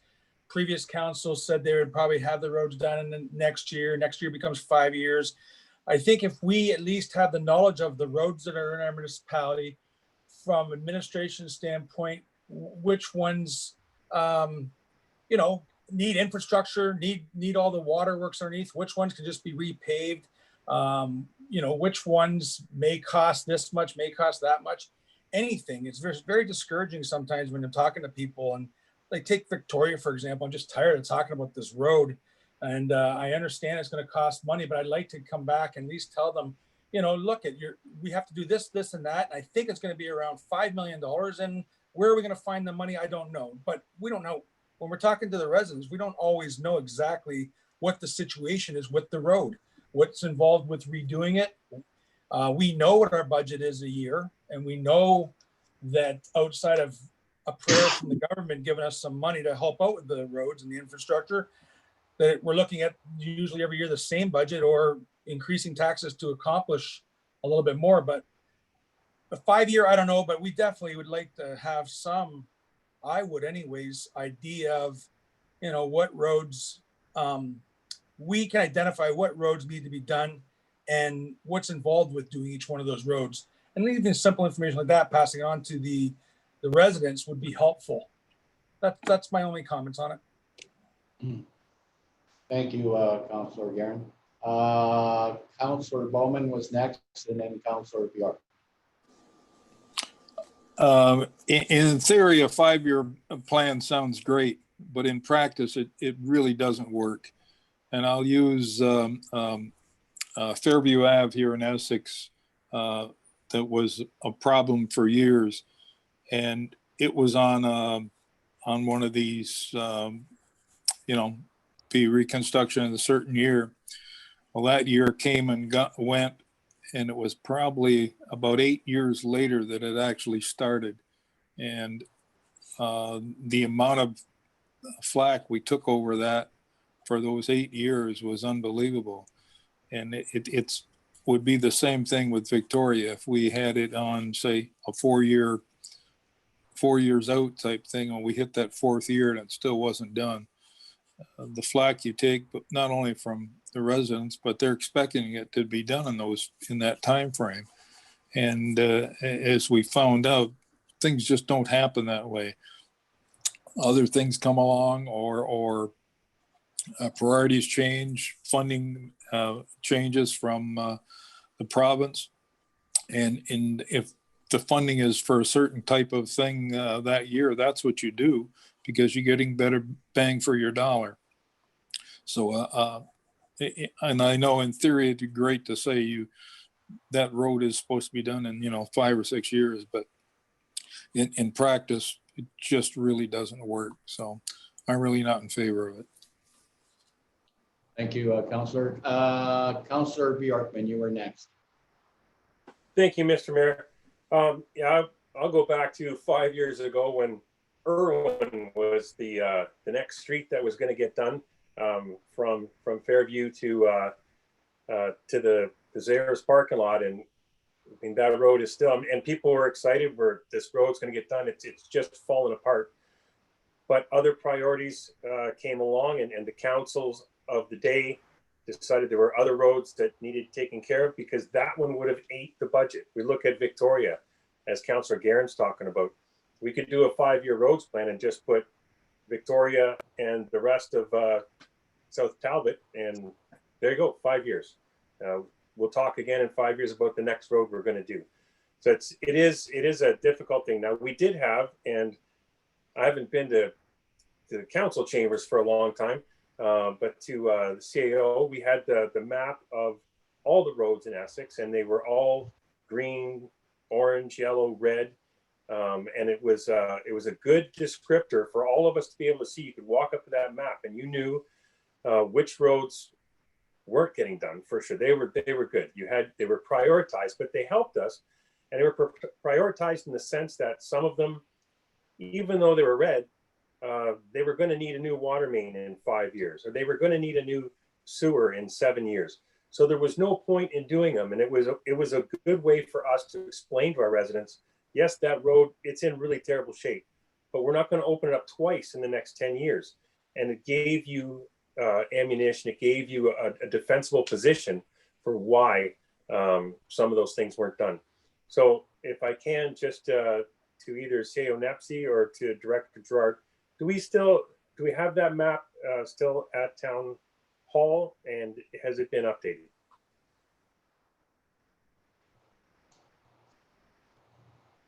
So I haven't seen, through you, Mr. Mayor, so I haven't seen the map specifically that you're talking about, but I know what you're alluding to. You know, in some of our condition assessments with roads, it does provide council with an idea of what kind of condition some of these roads are in. It is certainly something that we can provide at Town Hall again, and have you guys take a look at by whatever means you need. Okay, well, I would appreciate that, because I agree that the 5-year plan generally leads to disappointment for people who thought, hey, my road was scheduled for year 2 of your council, and it's year 4 and it's not done. Like, you know, you failed. And there's a lot of other things got done, and for whatever reason, those priorities moved along. But I do think it's really helpful for us to understand our roads, and when people are speaking of specific ones, we can at least give them that information, where its rating is, what we're waiting for if we're waiting for something, and have some confidence in the information you're sharing with them. Thank you. Thank you, Councillor. Councillor Vandendolen, go ahead. Thank you, Mr. Mayor. Through you, I'm glad Councillors Bjorkman and Bowman brought up the disappointment factor and the fact that they sound good, but they really don't work. Councillor Bowman saw that over 40 years on council. I saw it over my 40 years as a reporter in Windsor and Sault Ste. Marie and other places, that you know, it sounds good if you don't know how the world works, but the world doesn't unfold in a way that would coincide with a five-year plan. First of all, we can't bind future councils to what we put on a 5-year plan that sticks 2 years into their jurisdiction and their elected periods. It just doesn't work. And it doesn't take into consideration, you know, future underground failures, future storms, new development that we don't know about yet because the developers haven't even conceived of it yet. You know, we don't know about future senior funding from senior levels of government, which is crucial. So I don't think we should try to do this, because we've got a current wish list which serves the purpose perfectly. So I think we should just stick with the wish list that's at the end of our budget there, you know, the capital works and all the things that are on the books that we need to do. We know we need to do them, but don't carve them in stone, leading to that disappointment. And while we're on the subject of roads, I want to thank Mr. Gerard and Mr. Nepsi and all the other staff who worked on this year's road projects. The 4th concession, the resurfacing, I drive it almost every day because I live on the block around the corner, not on that road. And I think it's the rideability and the looks is far better than it was. But the downtown thing, the 3 downtown streets we did was really transformational. You know, those shabby roads brought down the whole feeling of the downtown. They were depressing, the terrible state they were in. And now that we've done them, it lifts the whole downtown. I find it a more cheerful place to be, not looking at those broken old roads we had. Great job. Thanks. Thank you. Deputy Mayor Malash, you were next. Thank you, through you, your worship. There's pros and cons to having a plan. A plan gives you direction, but I think we have that in the budget. And I think I've seen Joe, Councillor Guerin just pull out a budget, I think I see. So it basically spells out our plan for the next 4 years, this year and another 3 years maybe, or 4 years. So it gives you a general direction of where we're going. But I want to give an example, because I'm one of the guys that have been on council for a while. back in when I was first on council, and still today, I think everybody knows I try and push as much as I can to try and get gravel roads tar and chip. And back in 2006, 2007, I finally had convinced our CAO at the time, Wayne Miller, to give us a plan of how, like a 10-year plan of all the gravel roads in Essex were going to be tar and chip by 2017. And we actually had a 10-year plan of how we were going to accomplish that. So here it is, 2020, and I forget how many kilometers we still have left to do, but it's we're not close to being finished at this point in time. But because we had published a schedule that said in those 10 years we were going to do it back in 2007, as we approached even 2012, 5 years later, we were already behind by, I don't know how many kilometers, but lots. And people were complaining. People were bitter. They had a published schedule that showed them that they sat and took as the Bible in 2007 and said, my road was supposed to be done by this year, and you have not done it. And particularly at election time, you come up and all of a sudden you're going door to door. You kind of want to avoid the road that didn't get tar and chip, because guess what? Your promise that this was going to happen didn't happen, and people don't care what your reasons are at that point in time. Their road was supposed to be tar and chipped. So I'm not quite sure if we want to go out too far on this. I think what we have in the budget kind of gives us a road plan for right now, what we're budgeting for. And I'd be really careful about going out too much further than that or making too many promises. I think people can get a view of what's expected to be done, what we're planning on doing. It may not be 100% committed, but it's kind of what's in the budget at this point in time. If something else comes up in those budgets in the next 3 or 4 years, those are going to get slotted into a different year or into a different spot or whatever. I truly thought at one point in time, going with a roads plan that says exactly what roads you're going to do and what years was the way to go. But from the experience that I've had at this point in time, I would say that it's probably not a good idea to go any further than what we're doing right now with budgeting in and with what we have with the budget. Thanks. Thank you, Deputy Mayor. And I share the same comments you did, because when you're knocking on doors and you promised the road to be done like 2-3 years ago, they're really giving it to you when you go to the door. So no, I agree 100%. The 5-year plan is a good thing, but let's face it, it does not work. It does not work. Anybody else? Chris, did you want to speak? Okay, go ahead. Yeah, just to thank you, Your Worship, just to supplement about what Director Gerard had talked about, and I think it's all good input.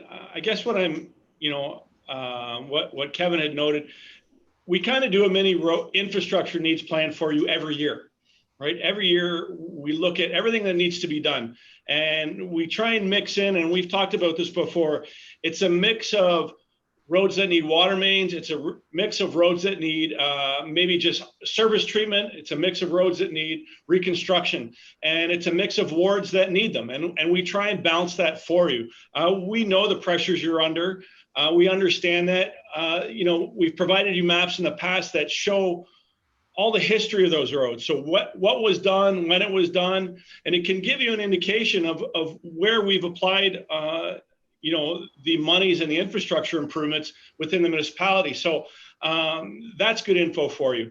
I guess the other thing is, if there's roads you're looking for numbers on, right? I think, I know Director Morrison, as part of the budget outline, requested for council to ask for any of those projects that they wanted to see numbers for. So those numbers, and I can look in the budget right now, and there is some value in there for Victoria. I know it's shave and pave. I think it's 675,000.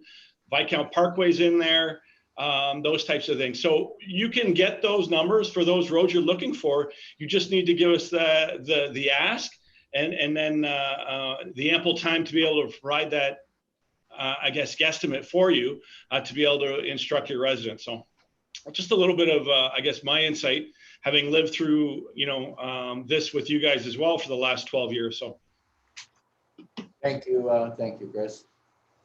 I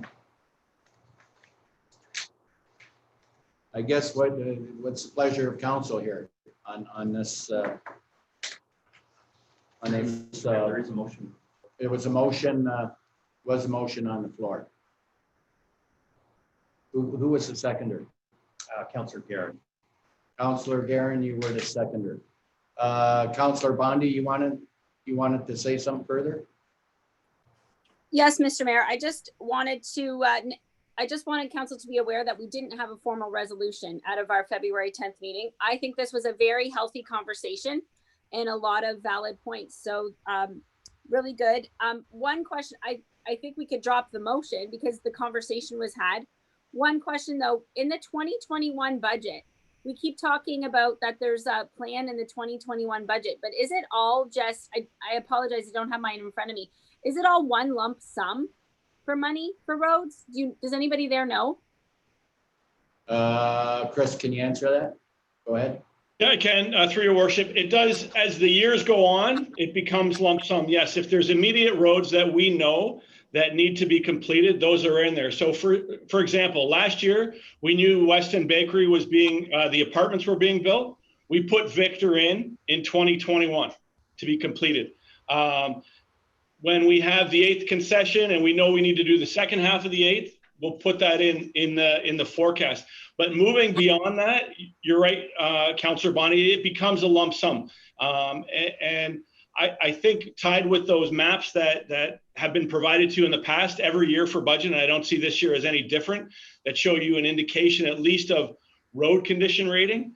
Although there are many variables that go along with that, infrastructure development, operational needs, in-year issues, at least that road condition rating maps can help you say, well, yes, that's red, or that road is in bad shape, or that road's really not that bad. It looks bad, but it's not that bad. So I guess long answer short, yes, it is lump sum.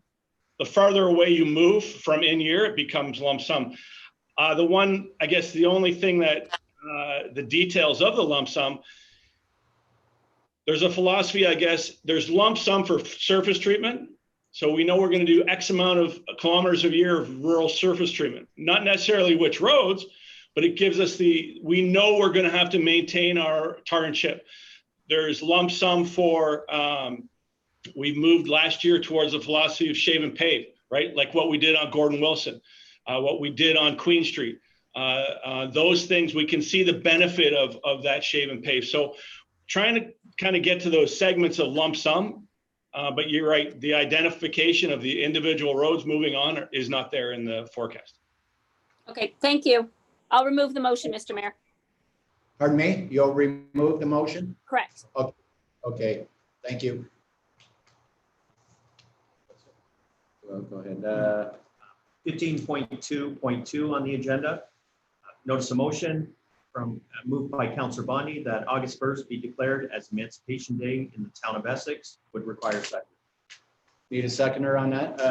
Deputy Mayor Malash, any discussion on this? This is pretty well straightforward. Councillor Bjorkman, go ahead. Yes, thank you very much, Mr. Mayor. I thought it was great. I thought maybe there'd be a couple other people who had something to say about it, but you know, when we were visited by Ms. Davis there about a month ago, and the different things that we got talking about, so I just took a quick look at Emancipation Day in Canada, Ontario, and that Ontario is the only province aside from the country that has actually designated August 1st as Emancipation Day. So it's recognized by the country, it's recognized by our province. So it's great that we recognize it as our town. And that just a couple of things that actually the first Emancipation Day parade was held in Windsor, Ontario in 1932. And it was a really big deal for a number of years, attended by people like Martin Luther King Jr., Martha Reeves, Stevie Wonder, Eleanor Roosevelt came to Windsor for those parades. So there's a good history in our area of celebration of that. So I think it's great that we're going to recognize it especially in light of the state has come to see us. So very good. I'm all in favor. Thank you, Councillor. As myself, I'm in favor too. I think it's something good to bring forward. How about the rest of the council? How do you feel? Okay, everybody in support, can I see hands that's going to support it? Approved, everybody. Okay, thank you. Under 15.3 this evening, Mr. Mayor, the following notice motion is being presented only this evening and will be brought back to the October 5th regular council meeting. As moved by, or as notice of motion presented by Councillor Bjorkman, that administration be directed to review the town's noise bylaw, specifically to the use of bird bangers in our agricultural zoned areas, and to use best management practices outlined in the Farming and Food Protection Act 1998 for reference. And then secondly, Mr. Mayor, a second notice of motion as added to during adoption of published agenda this evening, added as 15.3.2 on the agenda, is a notice of motion from the Deputy Mayor that Council direct administration to investigate the feasibility of partnering with the town of Amherstburg with respect to the operations and ownership of the McGregor sanitary system. Once again, for presentment and coming back for Council's consideration at the October 5th meeting. Thank you. Item 16, any reports or announcements from the council members? Councillor Van Nolan, do you have anything tonight? Just a thank you for the new roads. That's it. Thanks. Okay. Deputy Mayor Malash? Nothing. Councillor Bjorkman? No. Councillor Guerin? Councillor Bondi? Yes, Mr. Mayor, just briefly, it's kind of disappointing to hear our Premier Ford's announcements. And he's lumped a whole bunch of things together. You know, social parties where people are having 50, 100 people in their backyard, very different. But what it's really starting to hurt is little markets that their markets are being done very safe. They're having safety protocols, sanitizers, masks. So hopefully our town can support those and the health unit can support those, because our little small businesses and merchants need support and not to be lumped together with people having backyard parties. Thank you. Thank you. Councillor Verbeek, anything? No. Councillor Bowman? No, and I'm fine. I haven't got anything either. So. Okay. Thank you, Mr. Mayor. Moving on to bylaws, item 17 of this evening's agenda. Bylaws for third and final reading, 1920 to provide for the Crystal Beach drain. Mover, please. Councillor Bjorkman and Councillor Bowman, all in favor of this one? Gary? And 1945 to confirm the proceedings of the September 8th, 2020 regular council meeting. Mover, please. Deputy Mayor Malash and Councillor Van Dolen, all in favor? Carried. Thank you. Under 17.2, Mr. Mayor, bylaws for 3 readings this evening. 1947 to authorize the execution of a lease agreement between the town of Essex and Project Hope, Windsor, Essex, for property to operate a pantry adjacent to the Harrow and Colchester South Recreation Complex at 243 McAfee Street in Harrow, Ontario. Mover, please. Councillor Van Dolen and Councillor Verbeek, all in favor? Carried. Thank you. Also for 3 readings, 1949 to authorize the borrowing of money to meet current expenditures of the town of Essex. Mover, please. Councillor Bjorkman and Councillor Guerin, all in favor? Carried. Also for 3 readings, bylaw 1950, being a bylaw regulating the erection of signs in the town of Essex, specific to 108 County Road 50 East. Mover, please. Councillor Bowman, seconder. Seconder, I need a seconder on this. Councillor Vanendel. All in favor? Comments, Mr. No Mayor? discussion, please. Go ahead. Go ahead. Go ahead, Councillor Bondi. Thank you, Mr. Mayor. residents are very well aware that this bylaw is coming forward. So some of the questions are business hours. I see that we put hours, but business hours can mean if there's an event there on Thursday or Friday night, it could mean that the event goes on to 11. So is there appetite on this council to have this, to have, you know, a time, say, you know, 8 or 9 o'clock, whether there's, you know, if there's a wedding till midnight, are we going to allow the sign on until midnight? That's my first question, Mr. Mayor. Because it just says business hours. It says during hours of business, the sign's allowed to be on. So if there's an event at the winery until midnight, the sign will be on. Okay, I'll let Lori speak on this. Lori, go ahead. Thank you, Mr. Mayor, and through you to Councillor Bondi, thank you for that question. Really, it's difficult to identify a certain time frame. For example, if the business chooses to change hours during the season, for example, winter or summer, the intent here is to allow for the sign to operate during those business hours for that particular business.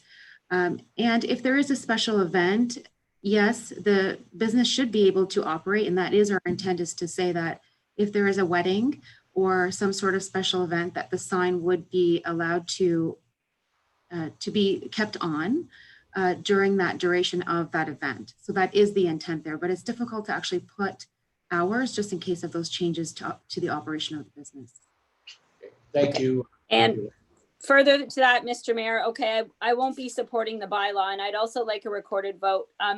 Business hours, you know, I hope this winery is very successful and they have several events past 8 o'clock. And so if they do, having the light on is not going to be something the neighborhood is going to want.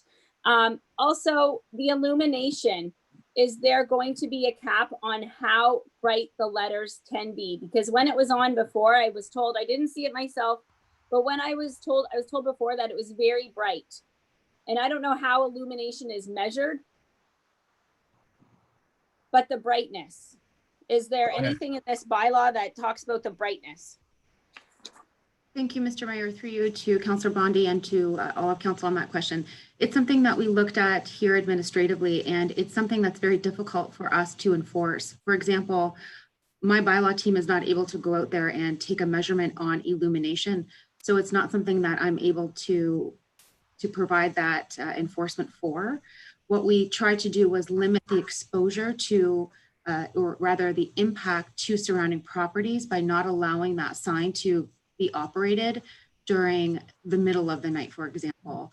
Maybe, you know, a 9 o'clock time frame in August is not yet very dark. And so that's something that we considered as well. The illumination factor during daylight hours or even during twilight hours would not be as impactful. Unfortunately, it's just not something that I'm able to have our team enforce with that actual illumination level. Okay, and further, Mr. Mayor, I do have one more question. The height, is it 2 meters from the center of the road or is it from the base of the sign? For example, can a sign, because we may get more, right? We may get more. So can property owners build up a mound of dirt and then put the sign on top, or does it have to be level, say, with the road or the existing ground? So, sorry, Mr. Mayor. Go ahead. Mayor, sorry about that. Yes, and the answer to that is the height is measured from grade to the top of the sign. So if the grade, for example, of the property is such and such a meter, then or rather if the grade is higher than the road, then the height of the sign is taken from grade to the top of the sign. Okay, thank you, Mrs. Chadwick. Thank you, Mr. Mayor. And a recorded vote, please. Councillor Guerin, you had Yes, thank you, Mr. Mayor. So just back to Lori, just clarification on that last point you just made. I'm a little confused too. So if I have an original grade and I build a berm or a mound, so to speak, that's say 4 feet high, you're telling me the measurement is from the top of that mound to the top of the sign, or is it to the original grade? Go ahead, Lori. Sorry about that. Sure. So I wish I had the answer here at hand. I'm 99% positive that it's measured from grade In other words, if the grade of the property, whether there's a mound or not, that the grade of the sign measurement is from the top of where that sign is going to be. So measuring from where that mound is to the top of the sign. If Okay. I could Further, Go ahead, Councillor Garen, go ahead. okay, so yeah, so further, I got a couple more questions because some of the language when I'm reading at this doesn't seem to jive with what I believe the intent of the motion was that council had passed last meeting, unless I'm just totally off my rocker here. But so there's some talk about some third-party advertising, whether it be on-site, off-site, advertising an on-site product or service. Does our bylaw speak to third-party advertising? Is it permitted? Can a business anywhere in our municipality advertise another business or another nonprofit organization's services or event on their sign? Go ahead, Laurie, if you can answer Thank you, that. Mr. Mayor, and through you to Councillor Garen. The answer to that is yes. So in other words, what we did is under that bylaw, that section 1, where you're reading that the definition and really the permitted uses, or the permitted rather limits of the sign, it is taken straight from the sign bylaw for a ground sign. So it's simply a copy here of, we wanted to allow for consistency between a ground sign and what can be permitted on a ground sign. So that ground sign currently allows anywhere within the municipality conveying of that information for direction or advertising, or for an on-site product or service, or an on-site or off-site charitable event, or combination thereof. Okay. Next question I have is with respect to number 2. There's some language in here about the message displayed that shall not change within the permitted daily operational period.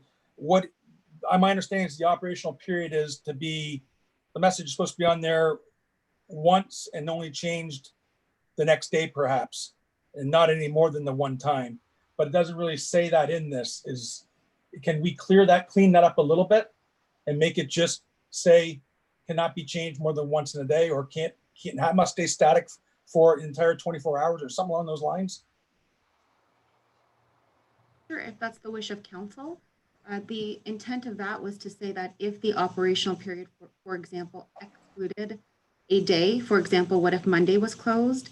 We just indicated that the sign couldn't be changed. We were just trying to stay within the limits of an operating period, meaning that if you're open Tuesday through Saturday or Tuesday through Sunday, that the sign could only change during that operational period and not really tied to a time frame.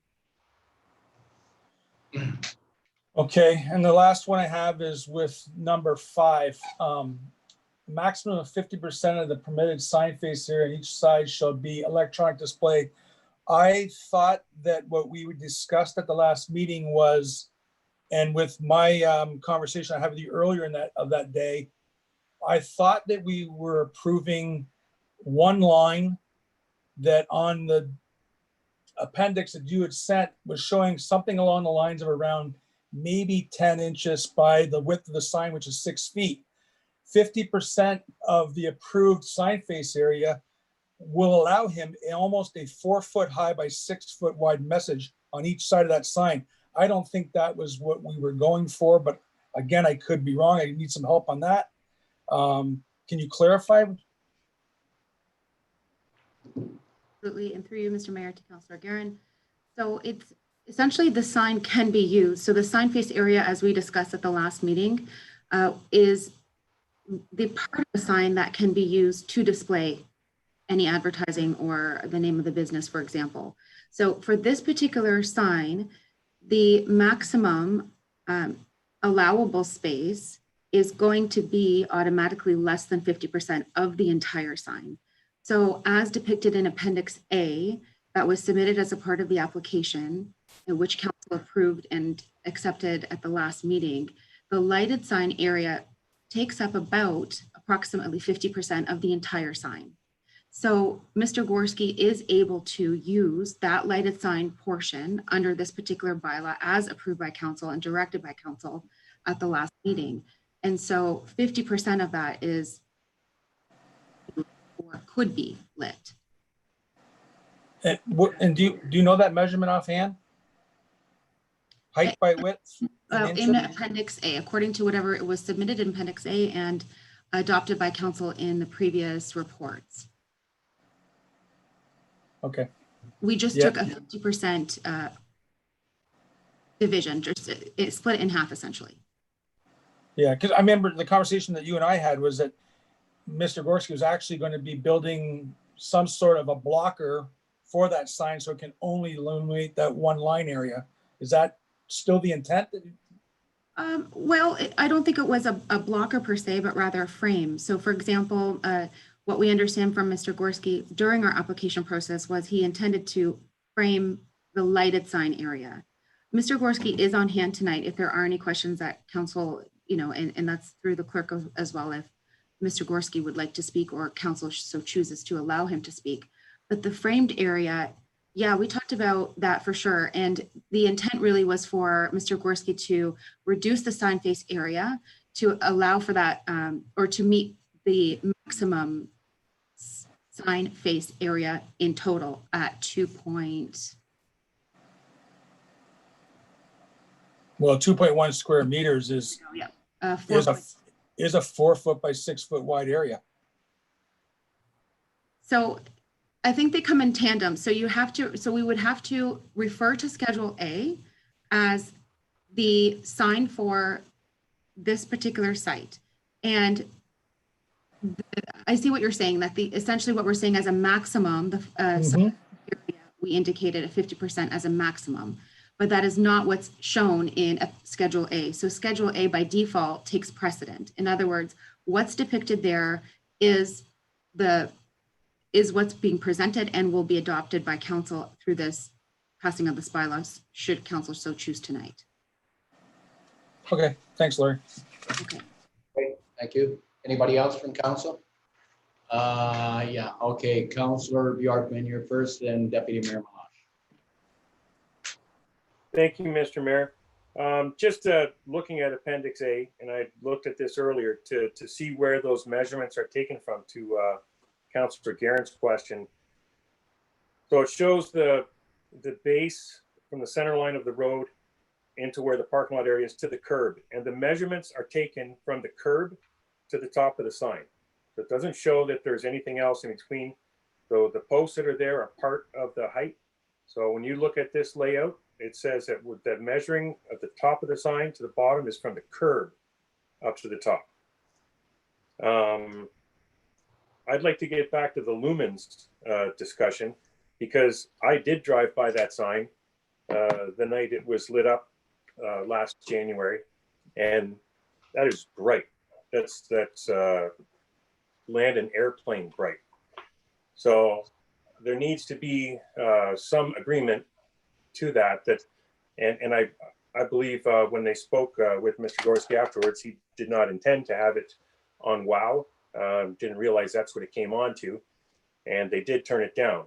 But there needs to be an understanding there, and if council agrees, I would like to ask Mr. Gorski about that now, to see what the plans are as far as how bright we're going to have this sign, and if there is a way for us to measure that. Thank you, Councillor.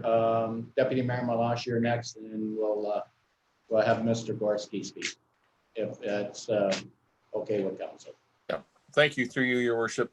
I have the same concerns. I was thinking that there would be something in here that would, and I didn't know the words, but thank you, Councillor Bjorkman, for lumens.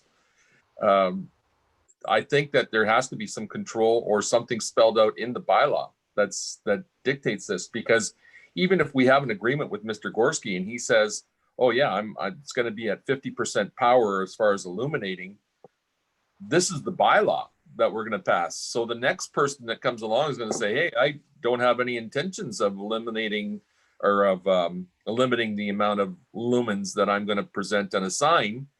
And we could run into an issue where the sign is too bright. So even if Mr. Gorski is willing to cooperate and say, hey, you know what, I'll only put it on at 50% brightness. what is that 50%? We don't know. And I think that's something that we have to explore before we can pass this bylaw, because the intention of what I thought passing in here was not to have a Las Vegas type sign. It has to be something that's allows him to use the sign, because in conversation that I had with him, he'd lose a lot of money, is what he's told me, in selling this sign, and he'd also lose some timeline as to how soon he can have a sign up in replacement of the old sign. So that was one of the arguments that was used, and I was willing to go along with that. But I don't want this sign to be a Las Vegas type sign, which would be bright light, and annoying to all of the neighbors. I think it's something that, I mean, obviously from what went on, it's obviously something that they mostly did not want on County Road 50. Unfortunately, we can't just make the bylaw for County Road 50. It has to be for the entire agri-zone. So what I'm saying here is that I think it may be premature to pass this tonight. I think we have to look at the lumens on this. I think we have to look at how much, and Councillor Guerin brought up a point here too that I wasn't really considering, because I believe that I was believing that it would be open hours or another simple message, but not an entire 2.5 square meters filled up with a message and illuminated. We talked about a black background with some letters on it. So I think we need to have some more discussion on this before I personally can pass this, to be honest with you. We should make a motion to table. Yeah, it might be a good idea.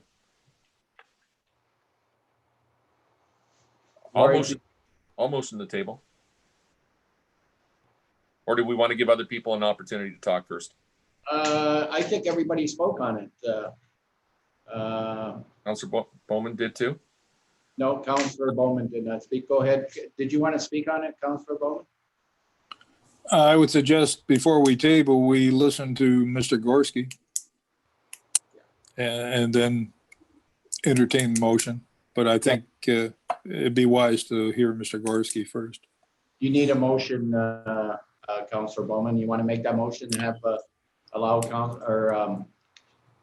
Yeah, I would move we allow Mr. Gorski to speak. Seconder? Need a seconder? Okay, all in favor? Okay, go ahead. Bernard, if you're available, go ahead.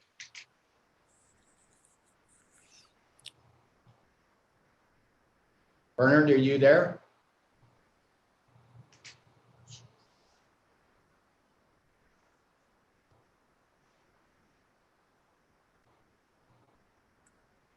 Bernard?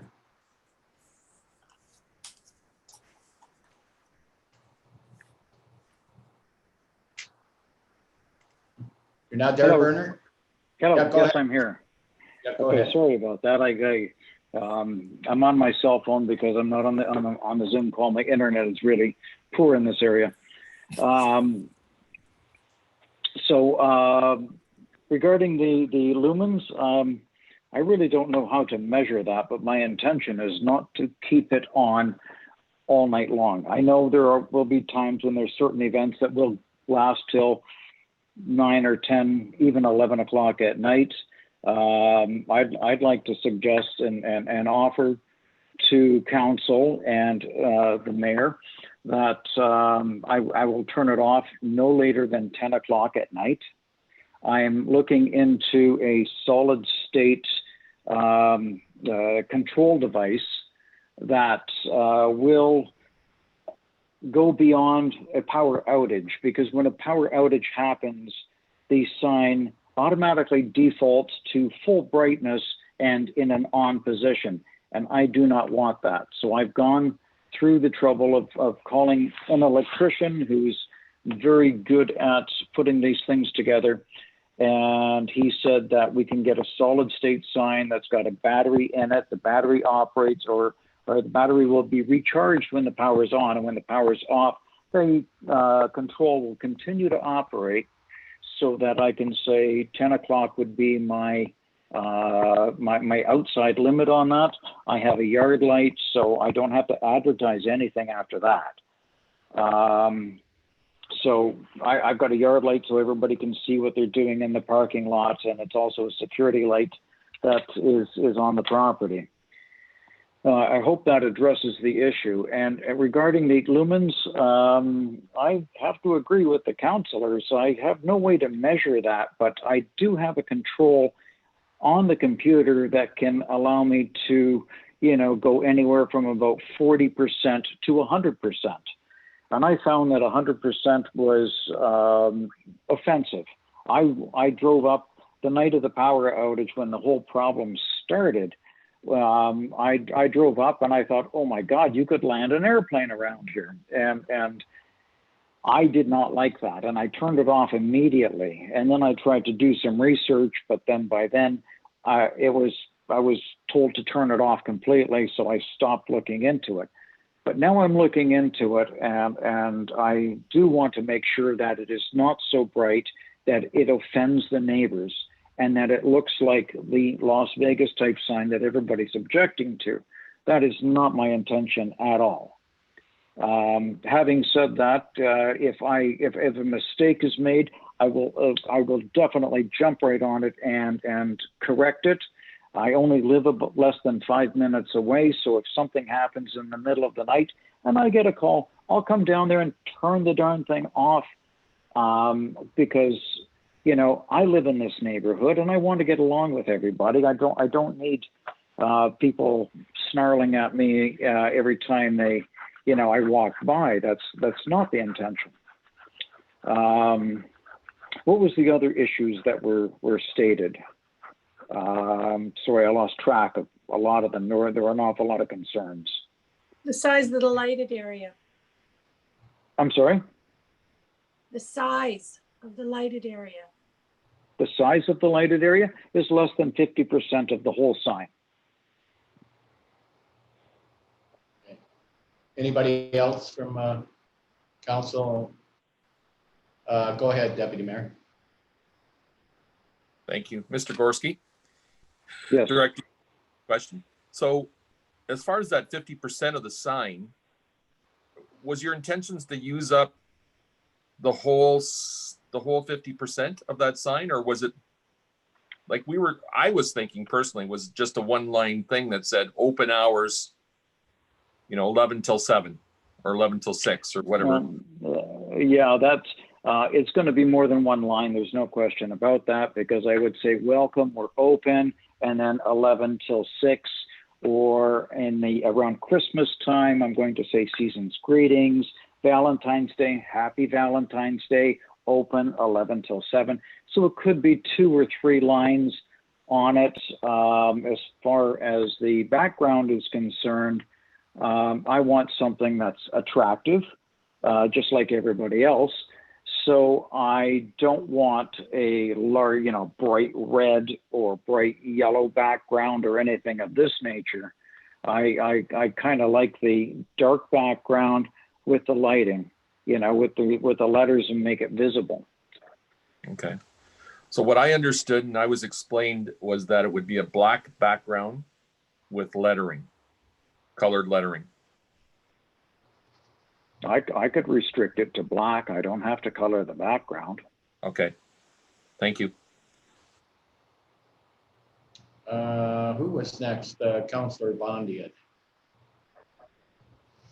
Thank you, Mr. Mayor. I would just urge this council to table this until we get back and tighten our bylaw a little bit more. It seems that many council members who even were in support of it are having other questions about illumination, about size of the lettering. There's just seems to be a lot of unknowns. So, I think at this point, I think it's become very clear that we can't compare this to the Viewpoint open sign. Like, there's no comparison.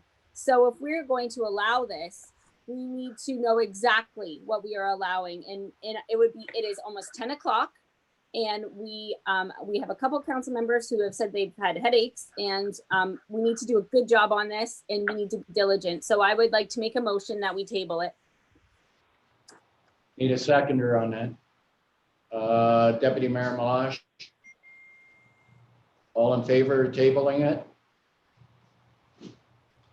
What do we got here? It's carried. Thank you. Thank you, Bernard, for the information. You're welcome. If, Your Mr. Mayor? Worship, if I may, Go ahead, go ahead. are we tabling it indefinitely or are we tabling it definitely to a date? Are we returning to Until this? next meeting. Thank you. Yeah, okay, great. Thank you. Also for three readings this evening is Bylaw 1953, being a bylaw to enter into an agreement between the corporation of the town of Essex and its non-union employees. Mover, please. Councillor Bowman and Councillor Garin. All in favor? Carried. And for two readings this evening, Mr. Mayor, Bylaw 1951, being a bylaw to confirm the proceedings of this September 21st regular meeting of council. Need a mover, please. Councillor Van Dolen and Councillor Bjorkman, all in favor? And I need a motion to adjourn. Deputy Mayor Malash and Councillor Bowman, all in favor? Carried. Very long meeting. I'm sure everybody's tired.